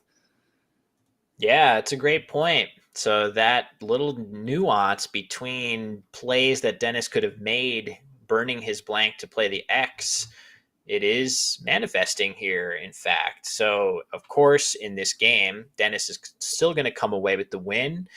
But this early in a 28-game main event, and that is how many games that we are going to have here, Charles. I shudder a little bit to think how much Scrabble we have. I shudder, and I'm super excited. But, as a player, even though Josh is going to drop to 0-2, he's going to cut his margin of defeat quite a lot. And I do expect to see Josh towards the top of the standings when all is said and done. And maybe he's thankful that he's managed to reduce his margin of defeat in these first two games by as much as possible. Yeah, I think very good sort of long-term planning for Josh to try to, rather than just roll over and die because his blank never manifested as a bingo, he's still trying to the very end to get something to happen. And it worked out for him. I did see him uncap the marker for the blank designation slip. So he is ready to make a play as soon as Dennis hits his clock. Power move, power uncapping. Very nice observation, Charles. The power move of uncapping the pen that you use to designate the blank before it's even your turn, knowing in full confidence that nothing Dennis can do can stop you from bingoing. I love it. That's a psychological game. Scrabble is a mental game, but much more so than just the words you play over the board. You got to send your opponent a message anytime you can. So we love it. We also see Josh has put his tiles upside down on his rack, so he will not need to spin the board to make his play. So a lot of power moves here. Josh is going to be down on the scoreboard, but maybe the mental game, he's trying to assert himself a little bit. In fact, it's probably more that he wants to be able to get his next move on the board in 10 seconds or less. So every gesture that he can take care of now while it's still Dennis's turn will increase his likelihood of getting that word on the board without his time running over and incurring a 10-point penalty. But I like to think that if Josh had 10 minutes on his clock, he would still make the power move of uncapping that marker, which would be pretty cool. I also see the suggestion in chat that Dennis should counteract these power moves by starting to fill out the victory slip. Very nice. That would be amazing if he filled out the slip with the final score that he knew Josh would have after making. But then the true power move for Josh would be to play a suboptimal bingo that rendered that score sheet incorrect. That would be the ultimate power move on Josh's part. And I think at this tournament, correct me if I'm wrong, if anybody knows, I think they're doing electronic score submissions. So to fill out the score slip, Dennis would have to get out his phone, which is a big no-no in the middle of the game of Scrabble. Good point. So, all right, Josh, there you go. The marker uncapping ends up mattering a big, makes a big deal here as Josh with his upside down tiles playing egestion at the top of the board. That was Actually, he had ISO ETs that still played at the bottom, but Dennis did his best to block the easier lane. Josh goes ahead and bingos out. And as you can see, final score 438 to 400. Yeah, very, very nice performance there by both players. A couple moves, maybe, Charles, that I would adjust for each one, but overall, pretty high standard. Yeah, I think really Josh would want to see Erugos on the Juga turn. That is a play he's going to want to have back, unless he had some mystery reason. We can't ever discount Josh and his mystery reasons for making plays. Certainly one of the best strategic players in the game, but other than that, a very nicely played game. Some good decisions from both sides, and it ended up not being too much of a blowout, 438 to 400. Yeah, you saw Josh picking up the O of Homas here and replacing it with the U, suggesting he did see it. That was another tiny improvement that could have been made. But really, when you're talking about these little nuances between plays, the standard is quite high. So in any case, I think that's going to do it for round 2. Charles and I have 2 more games to do before lunch today. And then an entire afternoon ahead of us. So it's just starting up here. We did have some requests for the standings, which it is a little early, 2 rounds in, to be scoreboard watching too much. But I think all of those should be available at the Let's Play Scrabble website. So, yeah, 2 fun games to cut our teeth into to start the day, Charles, but I expect them only to get better from here. Yeah, we're only getting warmed up here. Players are getting warmed up. We in the commentary getting warmed up. It's only going to get more exciting from here on out. And we have 2 more games before lunch, 4 more games in the afternoon. And then, if my math is correct, 24 more games. Or I guess probably not 24, because they were not playing a full day on the 4th day. Yes. But a huge amount of games coming up in the next few days. So you're going to want to keep your butt parked right here on the Let's Play Scrabble YouTube. Don't want to miss any of the action. Yeah, to that point, clicking a lot of those nice YouTube buttons. We talk about clicking on the like button. That's a great way to goose that algorithm up a little bit. We talk about hitting subscribe to show thank you to Josh and Kieran over at Let's Play Scrabble behind the scenes. But what about that bell button that you can turn on that makes sure you get a little notification when you go live? It would be tragic to miss any of these amazing games of Scrabble. So that could be another button to consider when you're trying to support this stream. So anyway, with that, my ham-fisted plugs complete. We're going to take a short break and head into round 3 once we know what that matchup is. So short break from us, and we'll be back in just a bit with round 3 from Albany, New York.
All right, everybody, we are back. Round three at Albany New Year's 2024, 25. I actually don't know which year we use for this. Either way, we are crossing over into 2025 with one of the biggest events on the calendar. And Charles, we have an absolute banger of a matchup coming in round three. Yeah, we are going to see Austin Shin versus Ben Schonbrun, two very high caliber players. Again, just as we saw last game, credentials, accolades abounding between the two of them. Will, you want to give us a little bit more of a preview than that? I think it's going to be pretty good. Yeah, I think the players are actually ready, so we won't give our fancy preview screen. But yeah, Austin Shin, I believe, the only Scrabble player to hold championships in both the UK and the US. And Ben, of course, a longtime player, really the granddaddy of Scrabble streaming. He was one of the big reasons that I started streaming. And now, of course, you, Charles, as well, in the ranks of Scrabble streamers. Ben was the first, and he is also a winner of very, very big major tournaments in his own right. So this is going to be, all I ask is that the tiles are relatively even, and we are nearly guaranteed to have a great game before us in round three. Yeah, this is going to be a great one for sure. I do see in the standings that Austin just lost the game while scoring 500 points. So we're going to hopefully see some fireworks in this one. Yeah, that's tough. Austin, of course, the mantra scoring never stops. We can cut right to that game anytime. I think we're ready to rock here, as it looks like Austin going first. So these standings do not incorporate the round two results, but those are very likely to be coming in shortly. So it is Austin to start things off and Ben to respond. So let's see. Will Austin get, well, the W is the first tile along with AAI. So it looks like, oh, but wait, Charles. Oh, man, I thought for a second that we might get a crazy reversal of fortune with a word like Waiata or something like that after seeing WAAAI as the first few letters. Could we actually have seen a bingo here? But instead of that T, which would have given him one, instead he has the N. And I wonder if there's that much to think about here, or whether you just slap down AWA. And Ben with a very disturbing message to all of us lined up. Yeah, I think Ben's trying to send us a message here, either to the viewers, to the commentators, to the directors, maybe all of the above. Either way, we're reading it sort of slightly askew, but we get the message loud and clear. Thinking about Austin's letters, if you're Austin, you do have to spend a little bit of time thinking if there's a bingo here. As you mentioned, Will, there's some weird Maori words, waiatas. It's almost playable. Could have something similar to that, so you do have to spend a little bit of time thinking about it.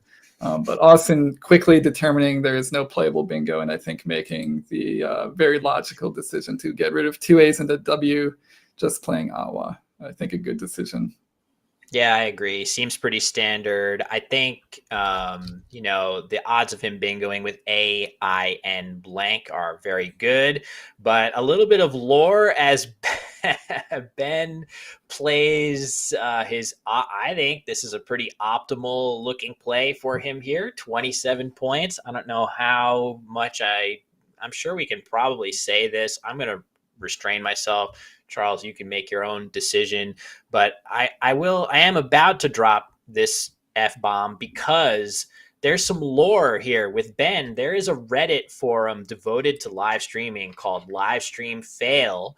And Ben actually went semi-viral on there for playing the word fuckwit on stream one time. That got many thousands of views. That was Scrabble's big day in the sun on that Reddit forum, which of course maybe we'll get more viral moments. Maybe we should put this up there and say, the fuckwit guy is at it again. But anyway, maybe I should stop saying that word because it is not the most family friendly, but I think that was a good play, Charles. Yeah, I think that was a good play, not just for humor value and sort of the lore aspect of it, but it's really his highest scoring play, kept EOS a good leave. No reason to try to bend over backwards to keep the CK combo together. While those tiles do have synergy, you shouldn't be sacrificing points just to keep them together. So funny play, kind of non-family friendly play, but a good play. Yep. Definitely looks good. Of course, there are, some issues with opening this triple, but of course, Austin is not going to be making a play like that here. He's going to be bingoing instead. He has one bingo from the F, which I fully expect him to see. I think the time expenditure that he's using here is to make absolutely sure that he's not missing a word that hits 2 double word scores through the F. But I do expect him to find the word finial here off of the F. That's his highest scoring bingo, and I don't really see a reason for him not to play that one, Charles. Yeah, that is his highest scoring bingo. It doesn't really give too much back. In fact, it blocks that spot for 5-letter words that you noted, Will. So it's good for multiple reasons. But again, we say this often. It's easy for us to say that there's a clear-cut best bingo, but when Austin is sitting there with a blank on his rack, it needs a little bit more thought.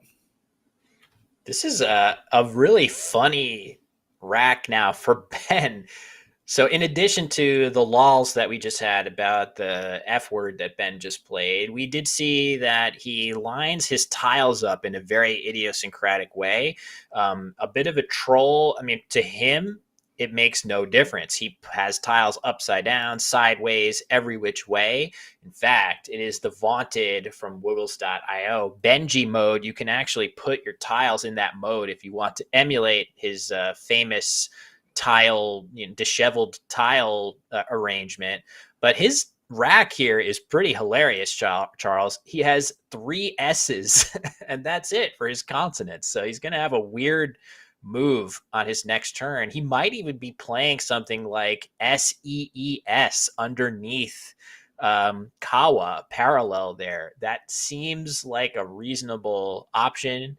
Either way, he's going to be playing at least one of those S's and make it very, very clear to Austin that he has another one on his next turn. So kind of interesting to see how this game will unfold from here. Yeah, Ben's in a kind of an odd situation. Players don't find themselves in that situation very often, where in order to make basically any play at all, he has to telegraph that he has an S, because he doesn't have any other consonants with which to make another play. So, he could exchange, or he could try to play off EE and sort of step aside that problem a little bit. But assuming that spot underneath the F word stays open, we'll probably see Ben forced to telegraph an S to Austin. I'm actually a little worried here that maybe Austin, is there any chance that he's considering putting an I at the end of Kawa? So he has dialing set up on his rack. Kawa does not take an I. It takes a U hook, but Tawa, if you were to take that K and turn it into a T, that you could put an I at the end of Tawai. So it looks like he's decided not to take that risk, but I feel like maybe he was considering playing dialing and Kawaii here. Of course, Kawaii, 2 I's could go at the end, but that's not in play here. Yeah, I think if we had Kawaii on the board, that would be, more fodder for the that goes on to live meme stream hungry. Yeah. But that would be a very, very odd play to make here. So yeah, we hope we don't see Austin play the phony hook. We are getting word from our director that he actually slept in an airport last night. So maybe his brain is not at 100% capacity right now. Oh, man. 1 hour of sleep. He slept in the airport. Oh, no. That is not what you want to be playing high-level Scrabble doing. But, man, if there is any player who is relentless enough to shake that off and have a good day of Scrabble, it would be Austin. So there he is after a bit longer of a think than maybe you would expect. You see the blank designation of the E finialed. That is his best play. The only issue is he did take a while to eventually play that word. Ben might sense that and start to play his moves quickly. And we'll see if that manifests itself down the road in this game. Yeah, I wonder if Ben knows about Austin's origin story for this tournament. Maybe to be extra mean, he could play extra fast, trying to take advantage of Austin's sort of unfortunate life circumstances that led him to get 1 hour of sleep. I'm curious if that'll play out in any way. Yeah, that's good intel to have about somebody, that they had barely slept. I think, given that we're also getting word that Austin may have missed his first round game. Yeah, look at his record. He took a forfeit loss. So typically it's very suspicious that Austin's record that you see under his nameplate, I'll circle it for you here, right here. That is the penalty for a forfeit loss, is minus 50. So, looks like he missed that game. So it's probably a little bit more obvious to the other players that he was having a travel issue. So you can't ease up on anyone. If you're Ben, you just got to keep playing the way you play. Ben is really one of the nicest people that I know in Scrabble, so I don't really imagine that he's gonna, put the screws to Austin here and, mess with his sleep deprived opponent. But, we are here to compete and try to win as many games as we can. So it's sometimes a fine line.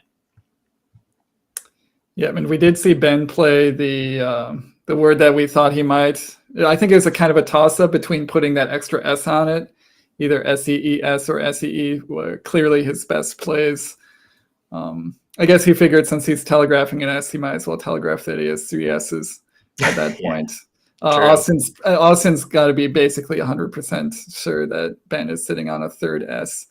Actually, at this point now, just 1 S. He played 2 of them off.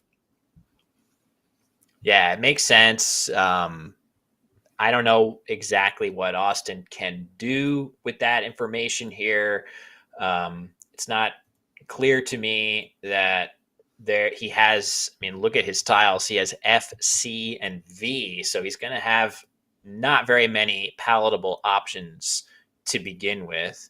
But really something like QV through the open blank E of Finiald looks like a good way to get rid of that super toxic UV combination. Sorry for my chicken scratch there, but that doesn't really expose much in the way of hooks or scoring plays. So he could make that play in full knowledge that Ben has an S and feel pretty comfortable that it's fine. Anything else you see, Charles, that's tempting? Yeah, it is very tempting here for Austin to get rid of any combination of SCVU. He's making the play that I was about to suggest, which is Fusi. This is actually pretty nice. E and V blank does have some synergy with the open L and the E in Finiald. Also, I guess I was going to say something could be workable through the U of Fusi, but really with the view it gets kind of tough. But I like this thought to leave open bingo lines and try to leverage that synergy a little bit with the blank. Wow, but look at this as a very surprising swing here, as this is not really, well, I don't know, maybe you would consider playing QV instead, because it does have the upside of blocking these open tiles. So if you play QV right here, you know that Ben has just played 2 S's and 2 E's, which signals that he has at least almost certainly ES on his rack in reserve. So maybe you do want to play QV right here to get in the way of these tiles. And you could see the huge difference that it made for Ben. He bingos with that weird looking rack, Solderer for 72, which would not otherwise have played. I think that is very much sort of armchair quarterbacking on my part. I don't really quibble with Austin's play that much. I think it just happened to burn him here. Do you have any thoughts, Charles? Do you think that was something that Austin could have prevented? Yeah, at least when I'm playing and I have the blank, I'm not trying to play defensively. I'm trying to leave stuff open so that I can take advantage of the fact that I have the blank. So I think Austin's thought process is quite sound there. I also think his play of EX here is very straightforward, as is Ben's immediate counterplay of emoji. Yeah, the memes. I mean, this could be a very memey game for sure. You have emoji, the F word. Who knows what else is coming? Um, but a good start, really pretty well played by both players. Hard to look at Fusey as a serious mistake, and certainly I don't think Ben's made a false step whatsoever. Um, and it is now back to Austin, who you can see that clock is now 7 minutes lower than Ben's. And with that lack of sleep that we know about, that's really one of the few things that might possibly slow Austin down in any perceptible way. He really is kind of cyborg like in his ability to spot good plays and see them quickly. So 1 hour of sleep is about the only thing I could see maybe having a chance to slow him down. He's really looked fine so far, but this is tough. Charles, we mentioned it before. The blank can sometimes, you love to see it on your rack, but it can slow you down a little as you have to consider so many possibilities with it. Austin already down on the clock, and he has to do that again here with the second blank. Yeah, and again, he's kind of in a tough situation where he has the blank but no playable bingos. We've seen that in a couple games so far, and it's such a drain on your time and your thinking.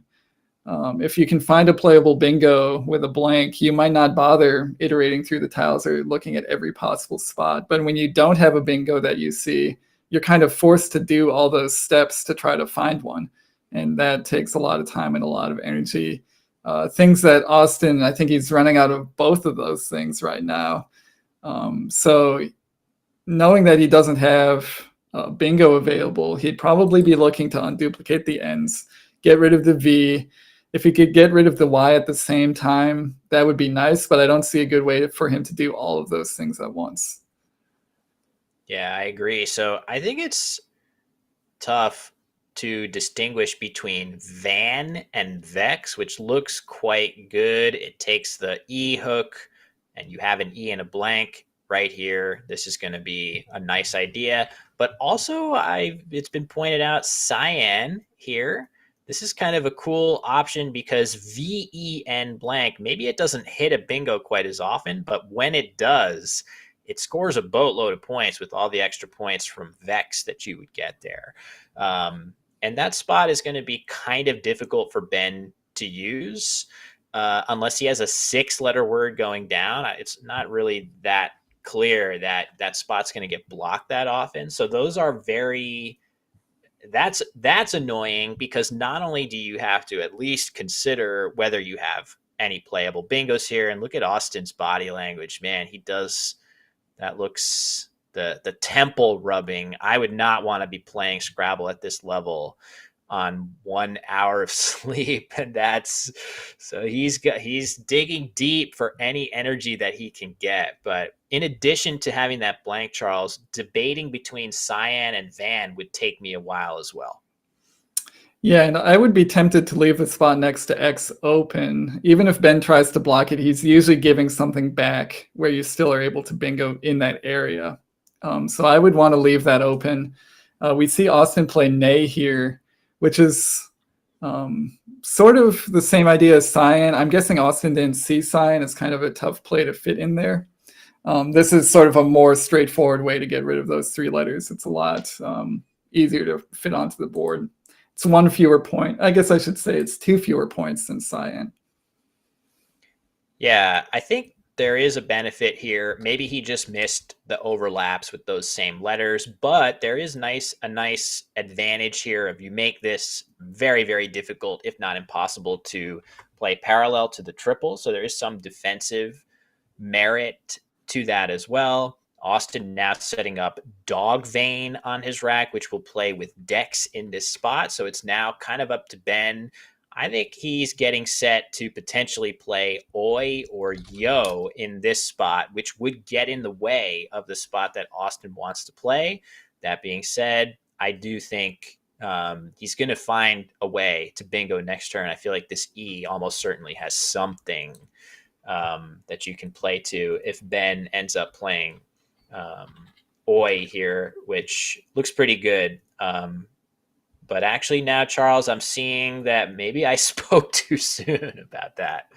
Yikes. Um, Yeah, no playable bingos for Austin to that E of emoji. The only 8 in those letters is Endeavor with a blank R that does not fit on the board. So Austin, surprisingly, could find himself on another no bingo turn if Ben sort of plays defensively with a short play like OY or AY next to oh, Soderer.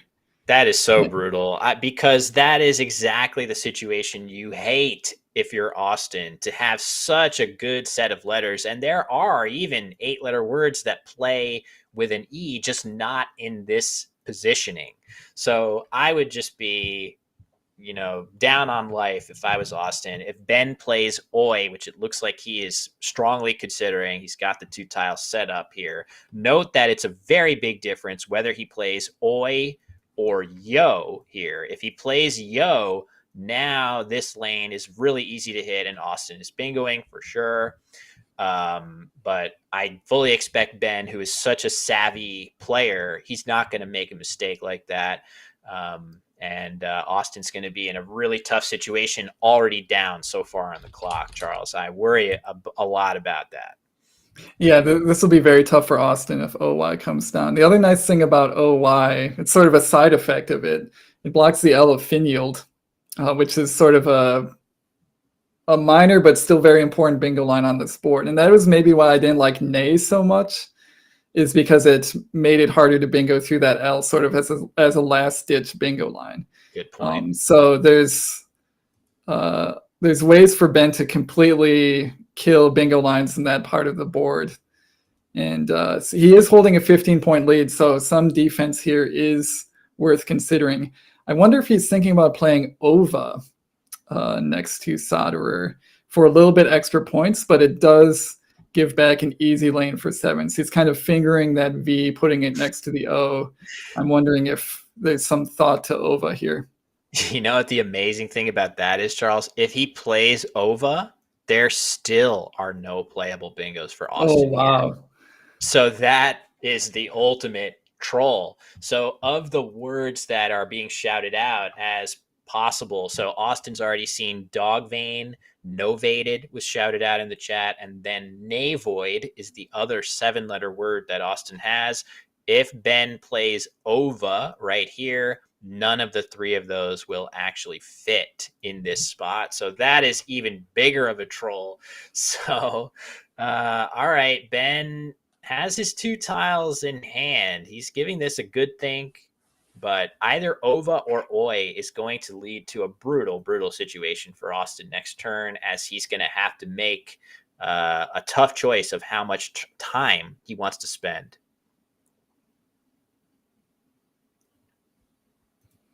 There it is. Ova is the play. I kind of like this, Charles. This feels very nice and balanced, and getting rid of that ugly V off of the rack. Oh, Ovate. All right. We should just pause and let Ben work this out.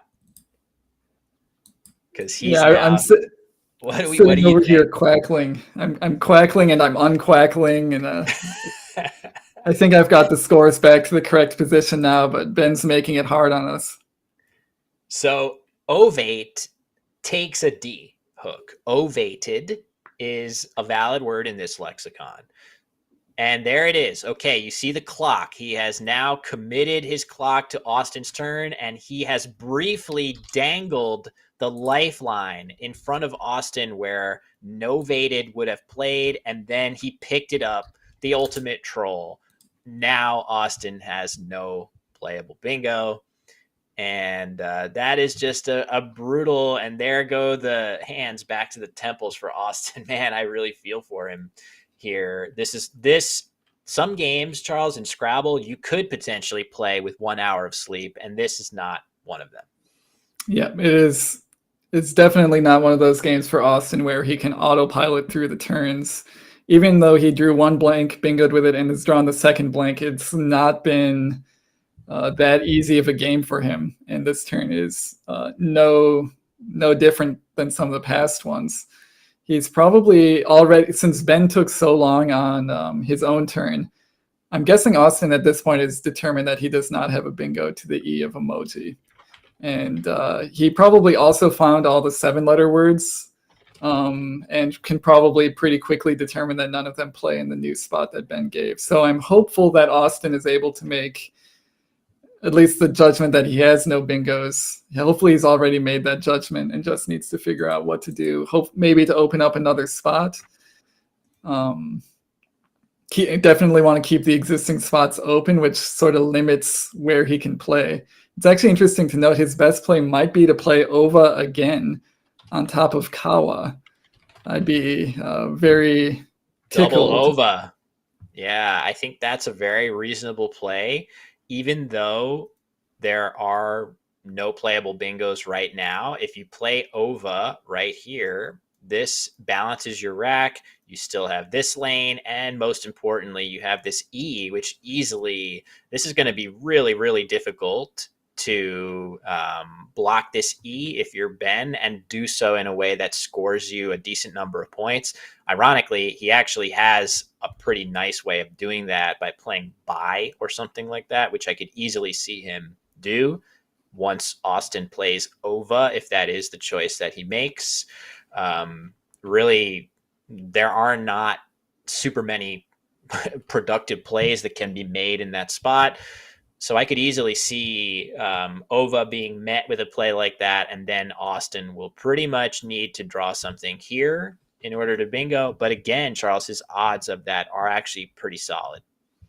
Yeah, and actually now I'm thinking about it. I wonder if he maybe does something like VAU, VAU next to the U of the F word. Try to set up like over double doubles. There's 4 R's unseen.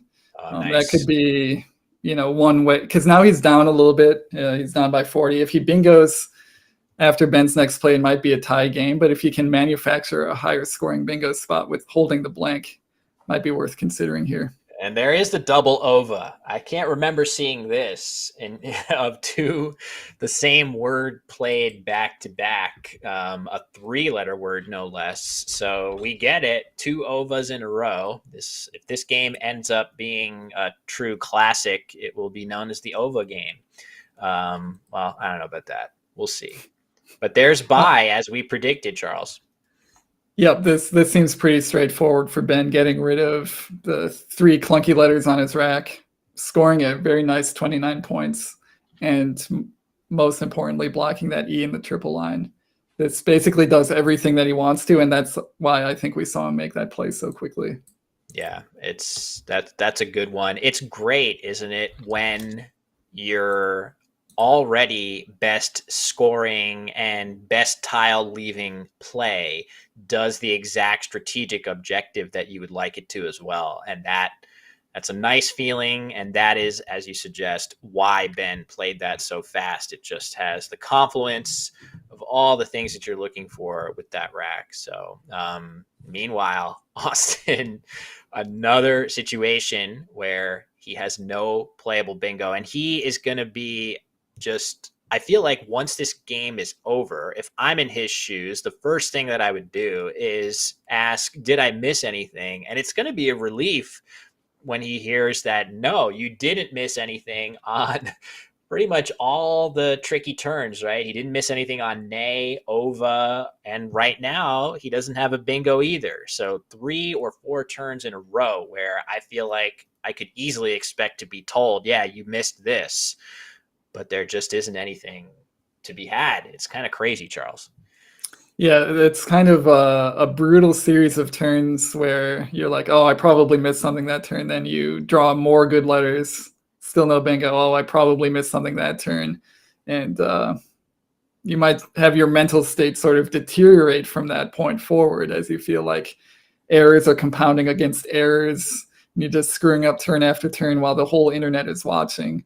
Or at least 140 people of the internet are watching. But it would be nice to know that you actually weren't making huge mistakes, and that it really was the case that you had good letters with a blank that happened not to bingo.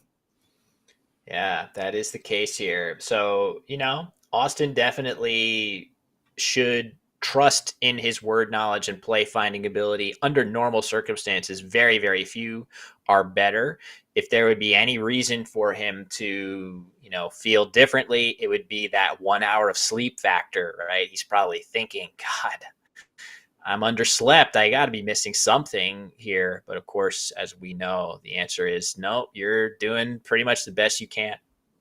It is worth noting, I just want to point out the difference between OVA and playing AVO, also valid in the same spot right here. Had Ben played AVO in this spot, pretty much all the bingos that Austin had to pass up would have played. He would have played Dogvane and Door, or Novated and Nor.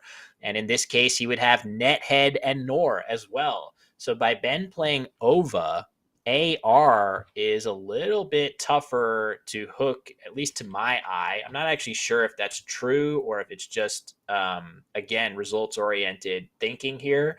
But I feel like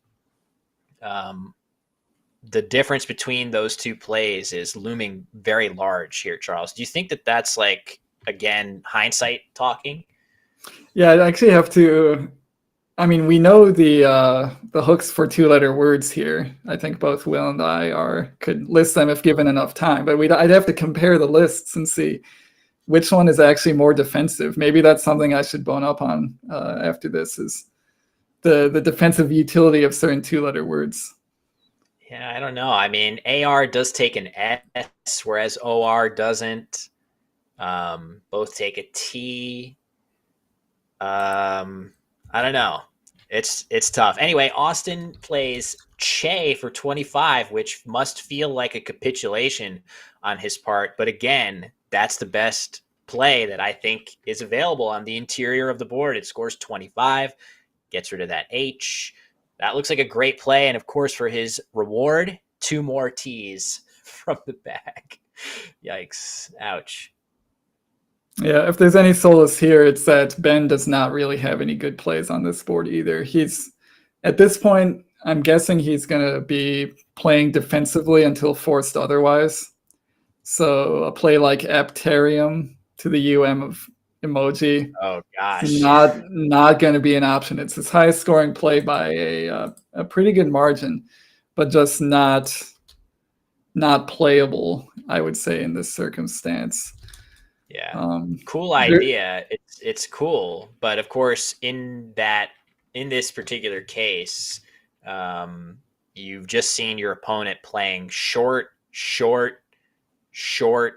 I would be terrified to open a triple lane. Of course, Austin drew 2 T's, and I don't actually think he would have anything through an A in that position, but he is super close. If he had drawn almost any reasonable letter other than even this 3rd T, he would probably be tripling through Aptarium. So I agree with you, Charles. But what else were you about to highlight here? I was going to say that there's some options underneath C's and Kawa, like trying to make Vasa or something like that.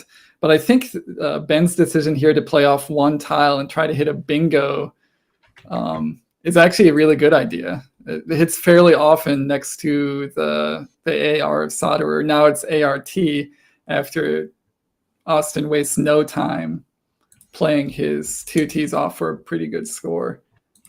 Wow. So this is a crazy swing here. So Ben only has 1 bingo, and it is Partite, which he is playing. And this is going to allow Austin to play Signated through this E for a triple. So, man, it's like the promised land for him after this closed board where he hasn't had anything. Meanwhile, he's down to 4 minutes on his clock with a huge chunk of the game left to play. But this is crazy. This is all about how quickly can he spot one of his available triples, which he does have. So after this brutal start to the game, Charles, and there it is, quickly finding its way onto his rack. Yeah, this is a huge turnaround, and this is why you don't give up just because you had a few bad turns where you didn't draw the bingos that you wanted. This is not only going to get Austin right back in the game, it's actually going to give him a pretty nicely sized lead. Yeah, amazing swing. Totally crazy. But let's hold off because Ben has drawn playable bingos through the first tee of Partite. And now a lot is going to hinge on this draw for Austin. So Austin has to be so relieved now to have a lead in this game, who has been extreme. This game has been really tough with all those turns without playable bingos, have really drained his clock down super low. Not a great draw here for Austin. And he's going to have kind of a difficult turn on his hands. And I do feel that Ben is extremely likely to find one of his playable bingos into the tee, Charles. He has two of them. Yep, he has Hoistman and Manahats available through the tee. Those are his only two bingos. It looked like he was getting ready to put down Hoistman, but maybe he's rethinking it. Either he's not sure of it or just wants to take a little bit more time. Okay, just a little bit more time. He's going for it. Hoistman is going to come down, and he's immediately going to retake the lead right after Austin's triple. Yeah, and a tough rack for Austin for sure to deal with, but things are definitely not hopeless for him. I think it's worth noting in the unseen tiles that you can see the Q and the Z are still lurking. And actually, from Austin's perspective, the U's, U, and the fourth one is here. So the Q is lurking, and it could be really nasty if Ben draws it. He might not have a productive place to play it, whereas Austin can proceed if he wants to play something like Teepee in the lower corner to score well. He could do it, and maybe he draws the Q and scores well with it. That being said, I could easily also see him play Poilu here. That seems like a very reasonable play. You do expose yourself to the Q, but you also leave an I in reserve to deal with it a little more effectively and ideally dodge it entirely. So this is a tough turn for Austin, but his winning chances are still very much alive here. Anything I'm not covering, Charles? I think you covered it pretty well here. One other thing to notice, there's two I's, the I of Signated and the I of Hoistman, if it becomes necessary to just drop the Q for 11 points. So the Q is not a complete albatross at this point in the game. But I think both players have to pay very close attention to it and make sure that it doesn't become an albatross, or if it does, that they're in a position to withstand whatever damage it might cause. So if I'm Austin, I'm giving some consideration to possibly keeping the U and trying to make something more out of the Q if I draw it. Something like TP in the bottom looks very promising for that reason. Yeah, also Lipo right here is kind of cool. It scores well, and if you draw the Q, you have a simple place to play Chi at a minimum. This is a tough turn, and man, Austin's clock is starting to really worry me. It seems nearly impossible that he's going to get through this game without incurring a penalty at this point. And I really chalk that up not only to the travel snafus that Austin has endured with his flight being super, super delayed, but this has been an extremely difficult game just on its own merits. So now he plays poor. I don't know if that was a play we had on our radar, Charles. It's not like a huge mistake or anything like that, but I do feel like keeping the two eyes on the rack is not what I would want to do here. Yeah, that's a certain downside. We're also seeing noted in chat that TP would block the big Z spot that's on top of Signeted. ZE is good in columns, and that could be a game-winning play for Ben if he manages to get it down. We see the Z is still unseen. Now there's another Z spot too with pause. So the Z Austin's just made into an extremely powerful tile. Yeah, the Z is going to be, I think, crucial here unless those spots get blocked over time. We see Ben does not have the Q or the Z. He's actually sitting on a pretty decent selection of letters here, where possibly bingoing again is not completely out of the question. I'd be interested to see, how he approaches that. Does he try to get another bingo, or does he just lock down the board, maybe playing under Hoistman with a 3-letter word or a 2-letter word, trying to block off Austin's scoring chances. It's also worth noting that Ben is only up by 5 points at this point, so it is basically an even game with Ben on turn. A lot of things to think about. Yeah, this is a very nuanced position. There's a lot to think about between both players aren't incredibly far away from good bingo tiles of their own. I would say Ben is a lot closer with the E on his rack and just flexible vowels that maybe you could see him play here. But really, this is much more about preparing for the Z and Q for both players and trying to do so in a way that doesn't leave you in danger of being outscored. If one player draws the Q and not the Z and it's split between both players, are you going to be able to protect and prepare for those draws without falling too far behind on the scoreboard? Feels like the operative theme here. And of course, if I'm Ben, you cannot ignore the fact that Austin's down to 1 minute. And if you can make a good decision in a quick fashion, you could easily start to bleed out some more mistakes from Austin after this incredibly grueling game. Yeah, I think at this point we can I shouldn't say almost consider, but we can consider Ben's lead to be bigger than it is because we expect Austin to go overtime.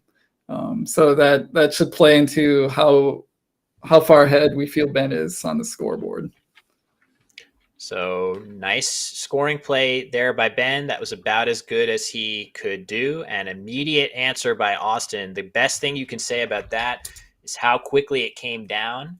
And it looks like a good play to me of Whaley through the A and E of Hoistman and Signated. That's a good job by Austin to get through that turn, make a solid play, and lose very, very little time left on his clock. And now it's back over to Ben with all low point tiles and no bingo. This is a really tricky position.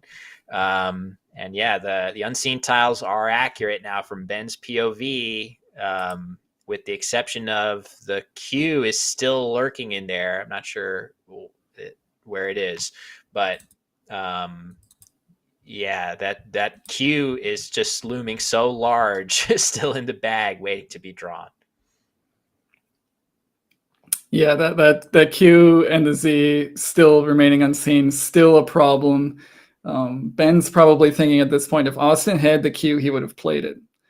So the Q's either he just drew it on 3 tiles or it's still in the bag. Probably same with the Z at this point, unless he really didn't have a Z play available. So those things are still available unless Austin just drew them. So lots of nuance here. Luckily, Ben still has 8 minutes on his clock. He's got a lot more time to figure this out correctly than Austin does. Yeah, this is a toughie for sure. Boy,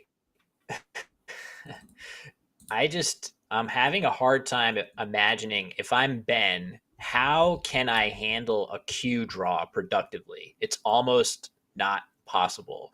I wonder if you just have to proceed and play normally and hope that you don't draw it, or if you can somehow afford to slow down and play fewer tiles if you have a remotely reasonable play.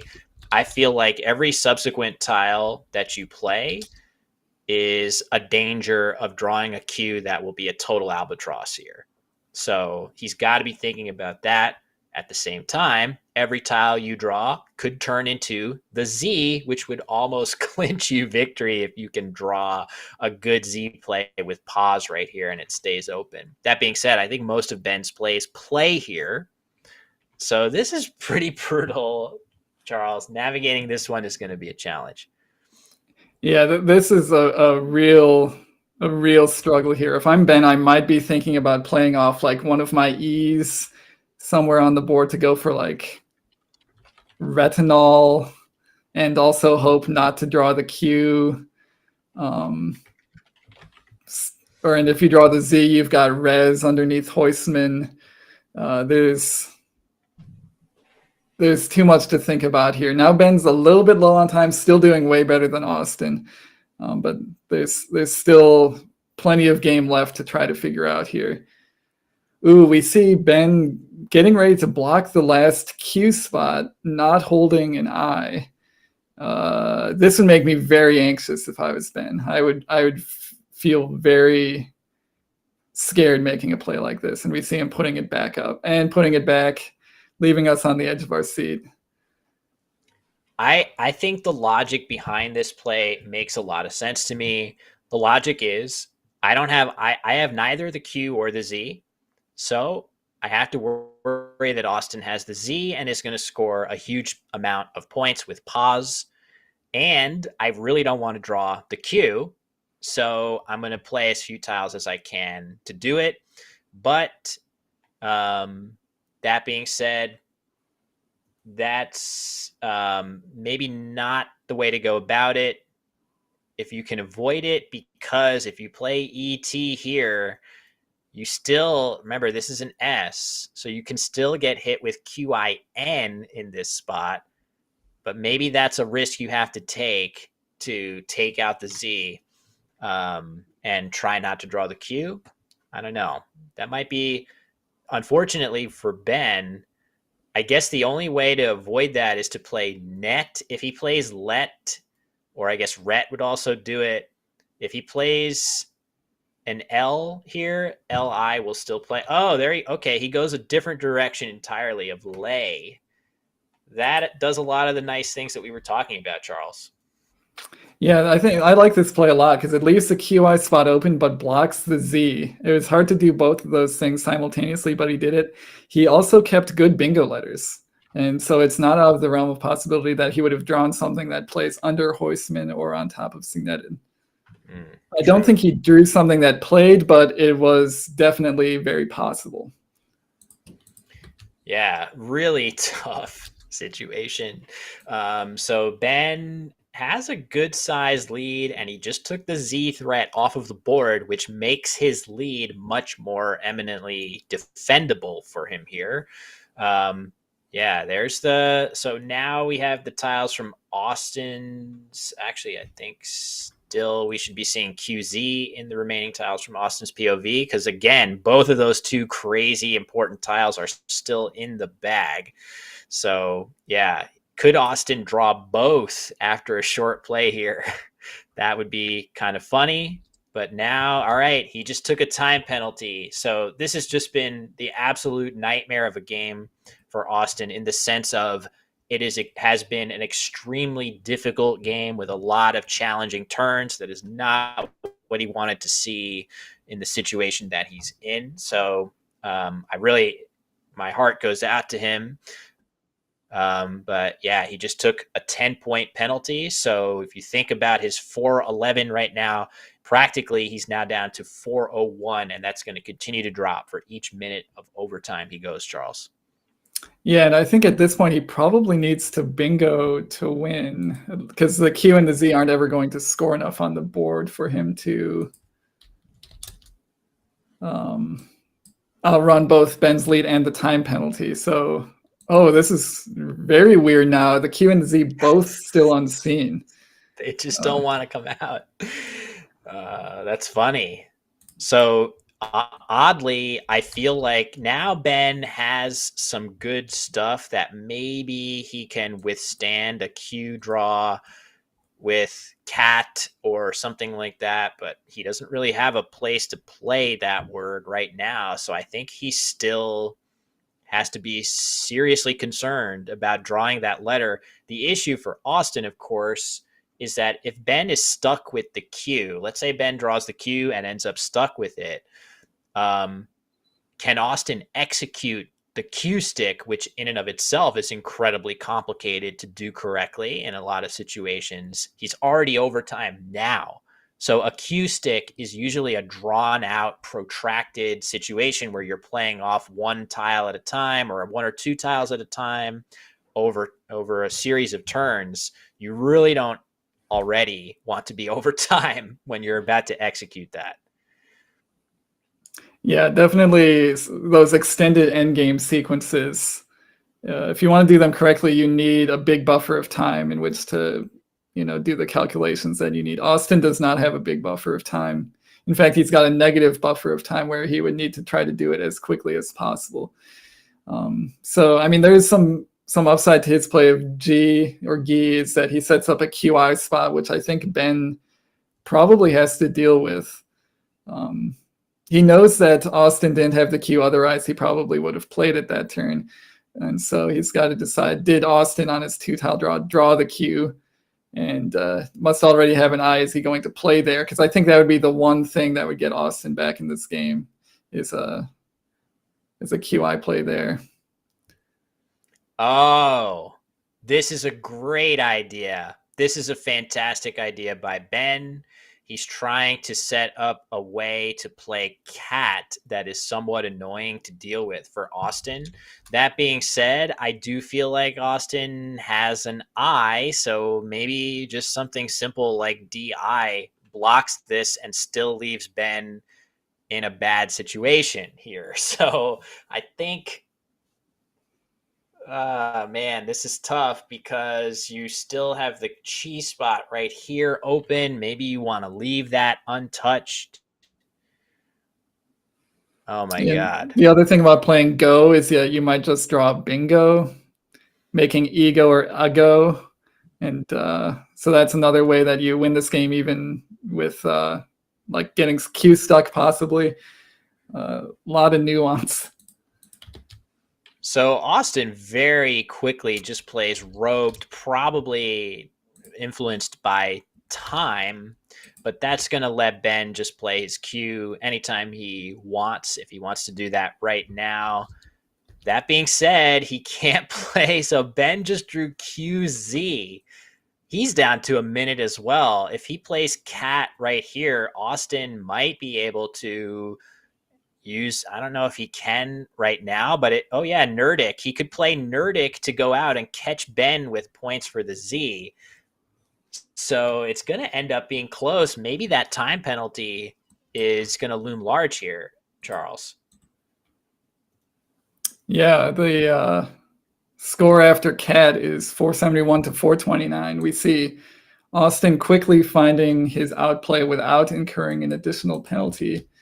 And looks like Austin's going to lose on, it's 463 to 471 before the time penalty, 453 to 471 after the time penalty for Austin's overtime. Got it. Okay, so Ben would have squeaked it out, all things being equal anyway, but man, that was close. And if Ben were the one with the time penalty, he would have lost this game by 2 points. So that's kind of crazy. This was a wild game from start to finish. This is one of the crazier games I can remember, with that QZ coming out at the very, very end and both players going back and forth. It's a good question too in chat. Could Austin have Z stuck Ben there? I don't know. I think between Zaz in the upper corner and maybe Ben had at least one vowel to play his Z somewhere else. Yeah, that was crazy, Charles. I'm still kind of sifting through the madness of that. Yeah, I think a Z stick might have been possible because the only Z plays are Zen and Zaz, unless I'm misreading the board, but it's not very easy to do that in the 10 remaining seconds that Austin had. And I think even if he manages to do it, he's probably, I can't say, is he sacrificing points to do that to the point where he wouldn't even come out ahead? It's all very hard to figure out. But I feel like I don't know if he could have won by executing a more extended Z stick versus just going out immediately. Yeah, there was a lot to consider there. That's definitely one that would take a very solid amount of analysis after the fact to really dive into what should be done in a lot of those situations towards the end of the game. Again, the incredibly different interests of, you really would love to draw the Z certainly while those big scoring spots were open, and you would hate to draw the Q. Both players in very similar situations in that regard. So yeah, tough one for Austin. So a forfeit loss due to travel issues for Austin. Looks like he lost his round 2 game, and now maybe also this game is going to dock him a little bit further. So an 0-3 start for Austin. It feels like a lot of that is totally out of his control with travel issues and getting an extremely high degree of difficulty game right there against a great player in Ben Schoenbrunn, Charles. Yeah, definitely. If you're trying to play a sleep-deprived game, you want to draw straightforward racks, maybe against a lesser opponent, but drawing tough racks against a tough opponent, running out of time due to the tough decisions with that blank just constantly looming over your head. Really can't fault Austin for falling short in that one. Yeah, but again, of all players to start slow who are going to shake it off and continue to battle until the very end, and this is a long tournament, 28 games from start to finish. This is just round 3. Austin would be my pick to hang in there and eventually find his way back at the top. Here you see the standings. Nice start by Matthew O'Connor. We saw him in game 1 on the stream, 3-0. But wow, bit of an upset. Kaya 3-0, right at the top of the standings there. She is a veteran player. I think she's one of the lowest seeds in the field, so it's great to see her. I think literally she is the bottom seed. She is the 20th out of the 20 seeds in the field, so a great start for her at second overall. And Dan Blake in third place, 3-0. Looks like there was a tie as well. Dennis 2-0-1. So a bit of a topsy-turvy standings to start, Charles. Yeah, definitely some unexpected names near the top of that list, but that's what we like to see. Whether that's a sign of long-term improvement, just a little bit of randomness at the start of the tournament, or a combination of both. Good to see some of the unheralded players. We don't see them a lot on stream. Doing very well at the start of this tournament. So our next game is pretty close to being ready, and it is going to be between none other than Bob Lynn, who is our very, very generous sponsor of the 2025 New Year's tournament stream, as well as many other prizes across both Collins divisions. So lowering the cost of participation for newer to Collins players, and also supporting the stream. So however you feel about Lexicon stuff, you have to be happy that somebody like Bob feels motivated to contribute and sponsor and put his own funds into Scrabble streaming content. So thank you very much to Bob. He is going to be playing the up-and-coming Neil Gann, who I just remember a few Let's Play Scrabble streams ago, Charles. Neil was in first place, and all he needed was one more win against Adam Logan, and he was going to have one of the craziest upsets that I can remember in recent Scrabble history, and he came just short. So I have no doubt that Neil is headed quickly up the ranks, and I could definitely expect to see him put forth a very strong effort in this game. Yeah, Neil definitely impressed all of us with some play on stream a couple tournaments ago. I'm not exactly sure which one it was, but he's played well as of late. We see he's doing pretty well this tournament, going 2-1 in his first 3 games. Bob, despite his financial contribution, is karma's not smiling upon him. 0-3, but I think these are both 2 very good players. Bob has been playing for an extremely long time, has basically seen it all when it comes to Scrabble. So I do expect a good game here. Yeah, there's no question of impropriety here. Our generous sponsor, Bob, struggling to start. He is in last place according to that graphic, 20th out of the 20 players in the top division. But Bob is a long-time veteran player, very solid player. Definitely expect a good matchup between these two. So let's see. Neil going first. And we're going to kick off our fourth round of the day, our last round before the lunch break. Charles, how are you feeling? How's your stamina doing? I'm not doing as bad as Austin, but that last game was kind of a mind bender. So we'll see what we see here. Yeah, it really was. So we see the clocks. We're going to work on getting those clocks back visible for you all before the game gets too far underway.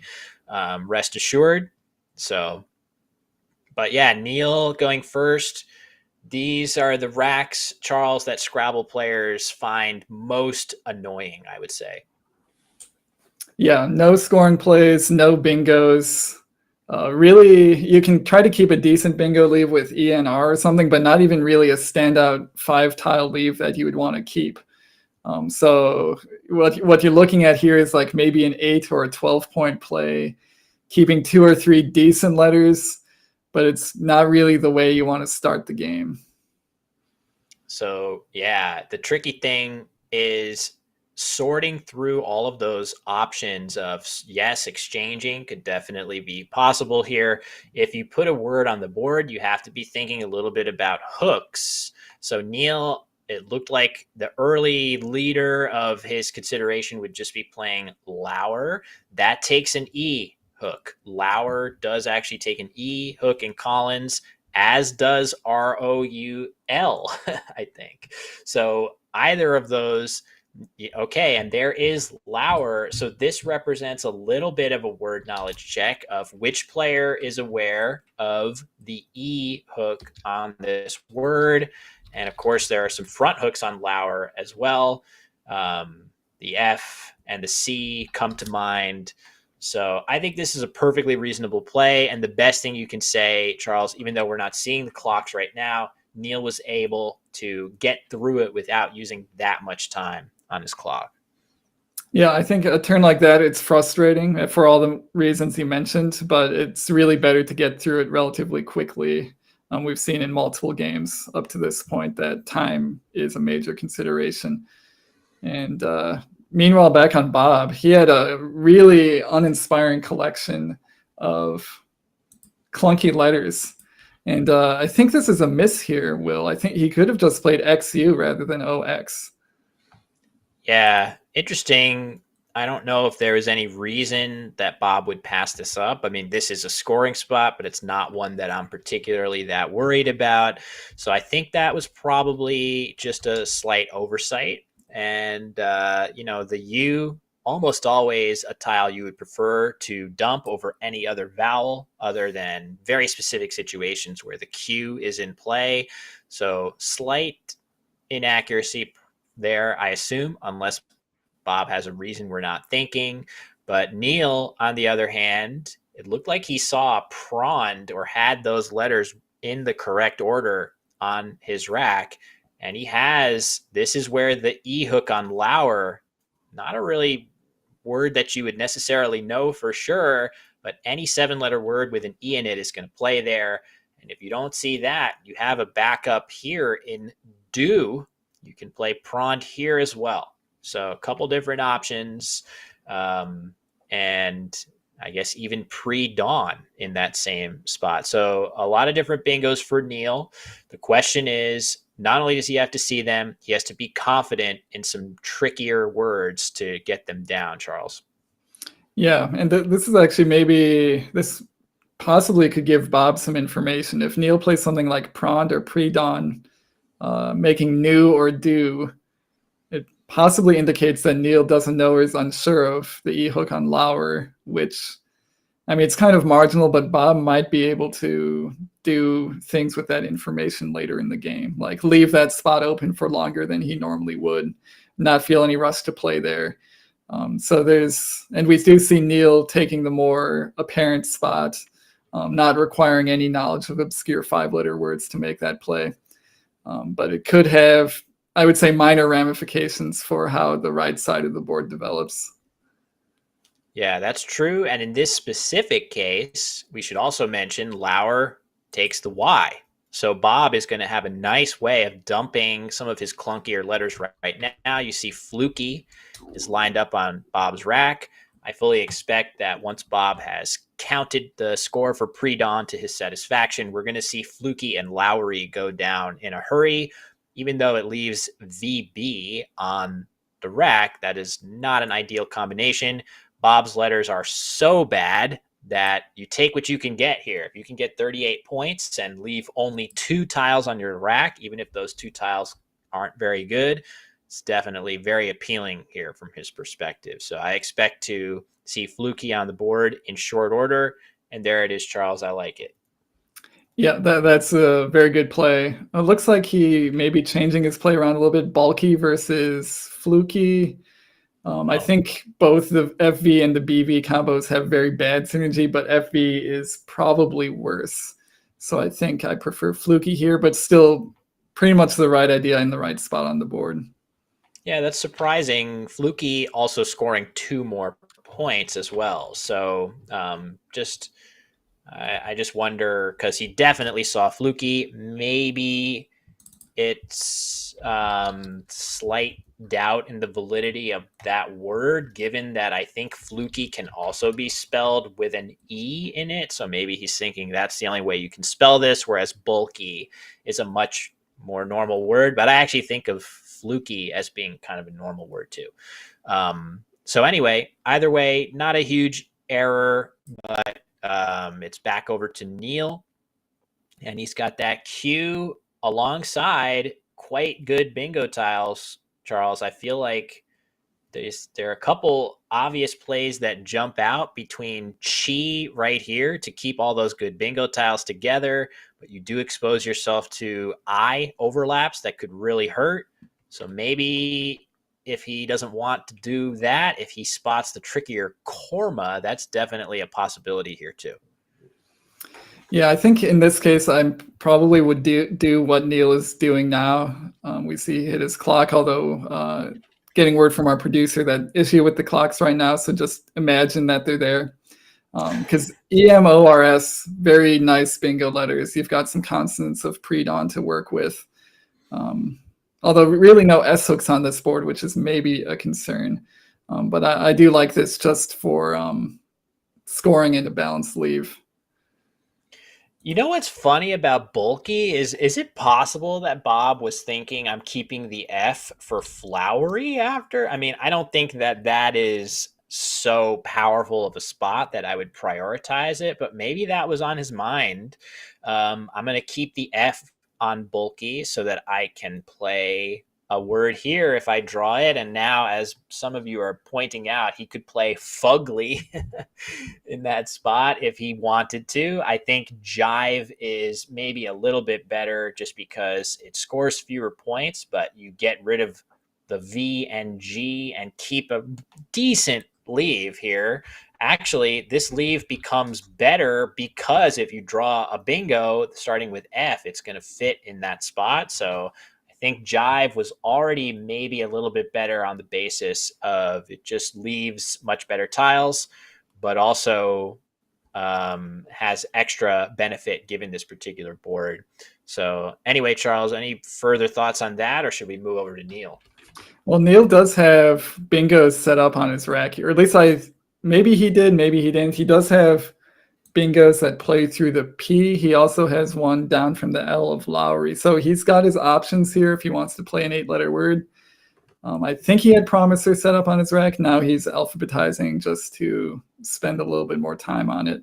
It would be very nice. He probably should spend some time thinking if he has a 7 that will play alongside Chi, that would score way more than any of his other options. So it would be a very bad miss to have something there and not be able to play it. We know he does not have anything there, so we see him going for Promiser. It looks like it's going to be his play.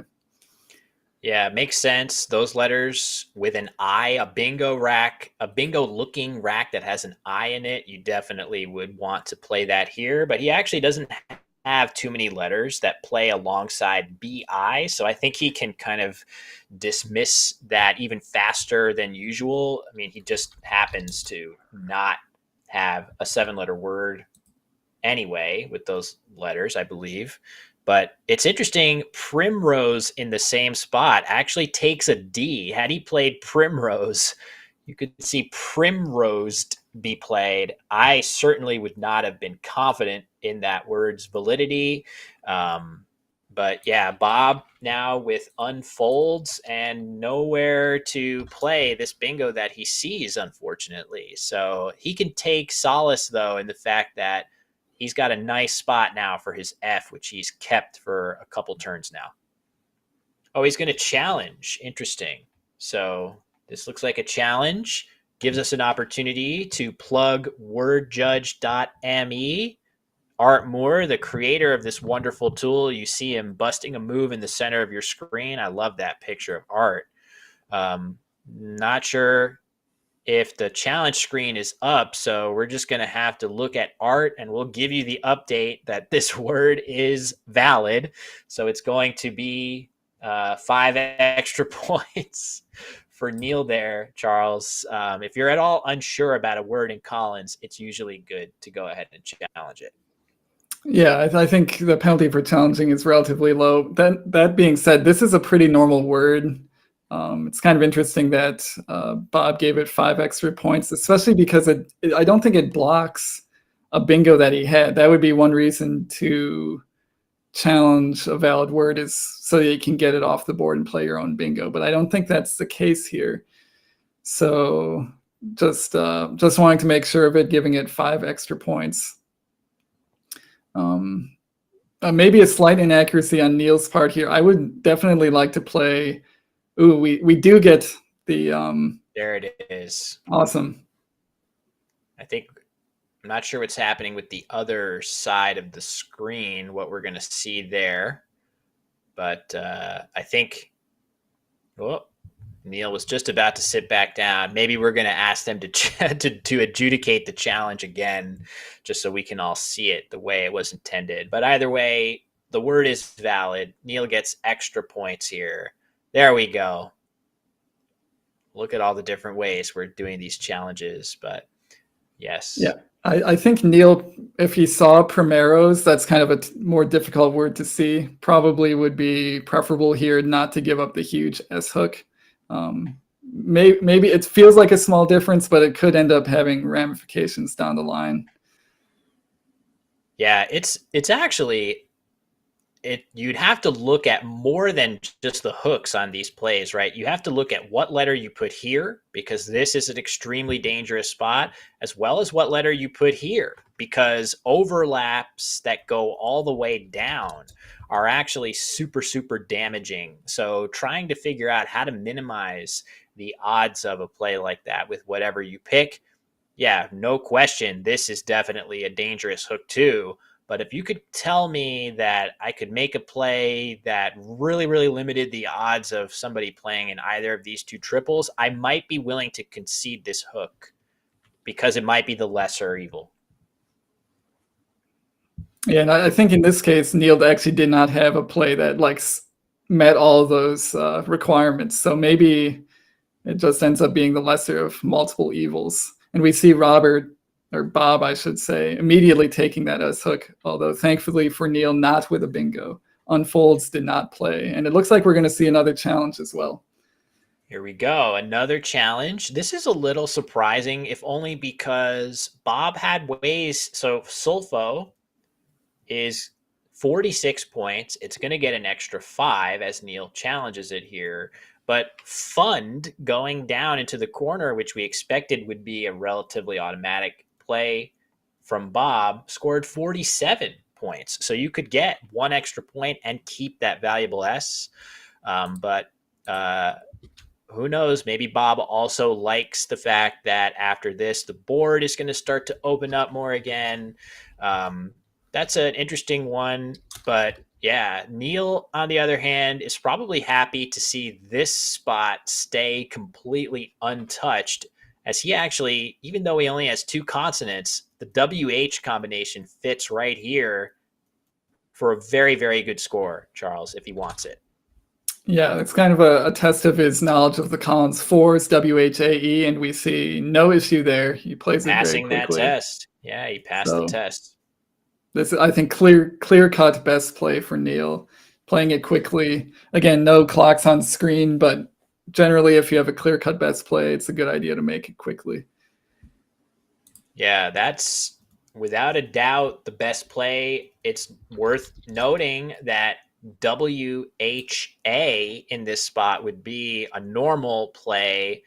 Even NWL players would be able to spot that one and play it. But this extra E, which is a Collins only word, is so important for Neil to use. You can see the last letter to find its way onto his rack is a second consonant.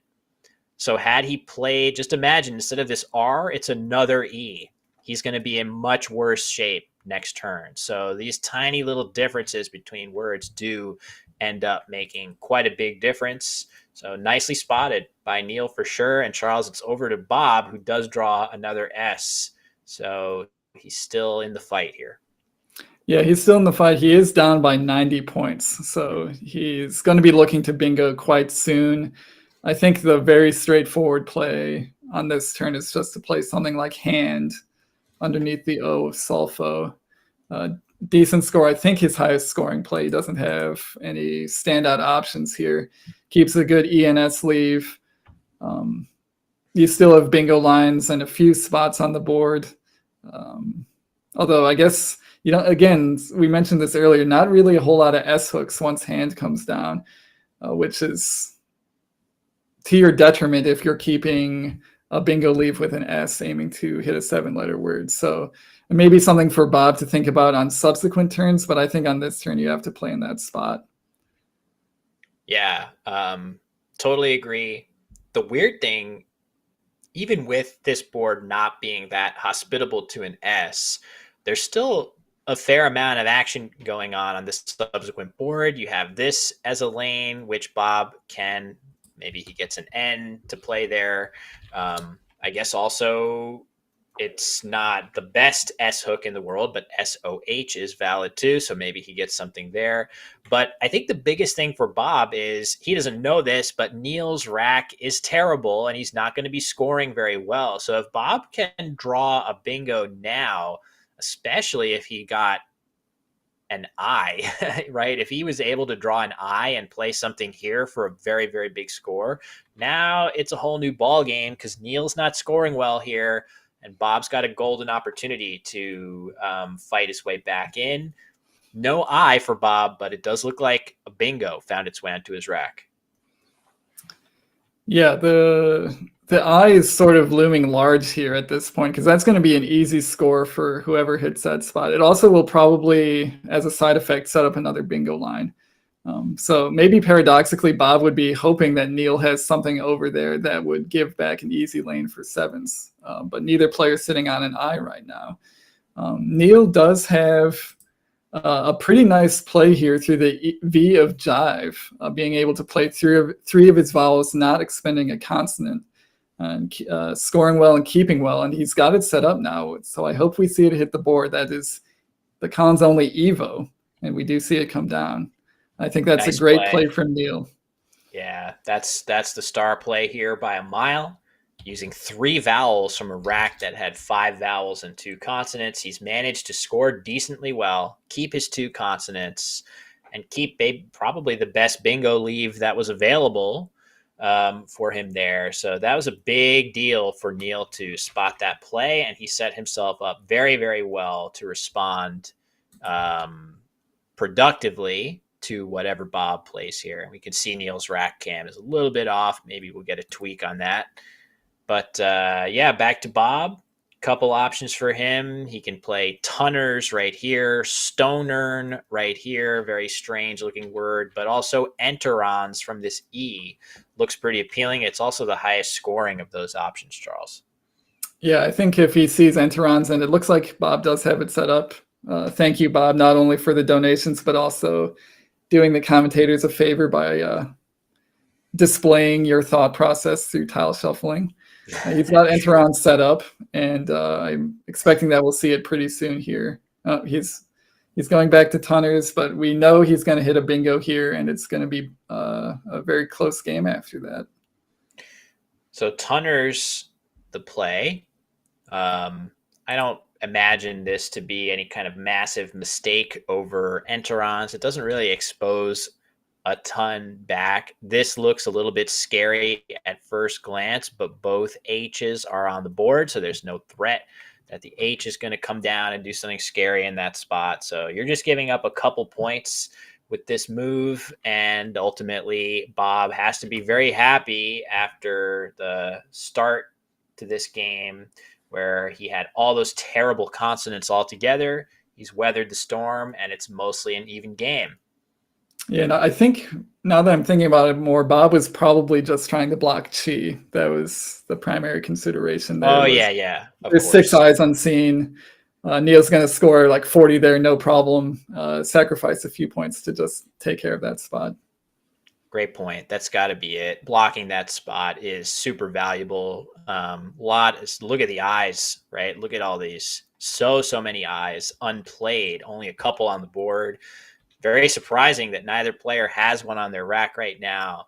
So that makes a ton of sense to block it here. And I wonder, it looks like from Neil's tiles, I would want to see Ova be played again. So we're just going to see Ova be played over and over and over.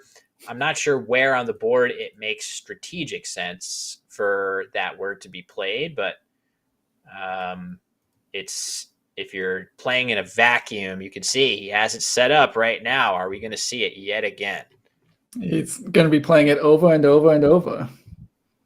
Oh, wow. I've been one-upped. I made a pun earlier, but that was much better than the one I made. Nicely done, Charles. Yeah, because you could play it here. Maybe it's tempting to play it here. It's a little scary. You open up this triple, pretty free shot at that triple if you play Ova. And moreover, you keep a good bingo leave on a board that is now not so good for bingos, and it definitely gets worse once you play Ova, right? Because where are the bingos playing? Well, you could play a bingo starting here. Maybe you get lucky and play one down here. I guess this is still available after Ova, but all the really good spots start to be drying up quickly. So yeah, that it doesn't feel like playing Ova in that spot is thematically the way to go. I wonder if it's relatively safe, Charles, to just play Avo right here. This is kind of weird because it doesn't hook in front, and Beto hooks with a U, which is not the scariest hook ever. And you balance your rack and you don't really close anything down. I'm not sure I would have it in me to make that play. Maybe just Vola is a better way to safely use those letters without giving much back. That seems a bit more of a human play. What do you think? Yeah, I think with this, the board the way it is, zeroing in on keeping a good leave is less important here. Like playing short with Avo for 18 points somewhere doesn't really make a whole lot of sense because where your good tile is going to go. I'd be looking at something like Veronal here to the L of Sulfo, scoring 28, considerably more than the other options we've talked about. Bumping your lead up to around 50, that's a pretty nice looking lead.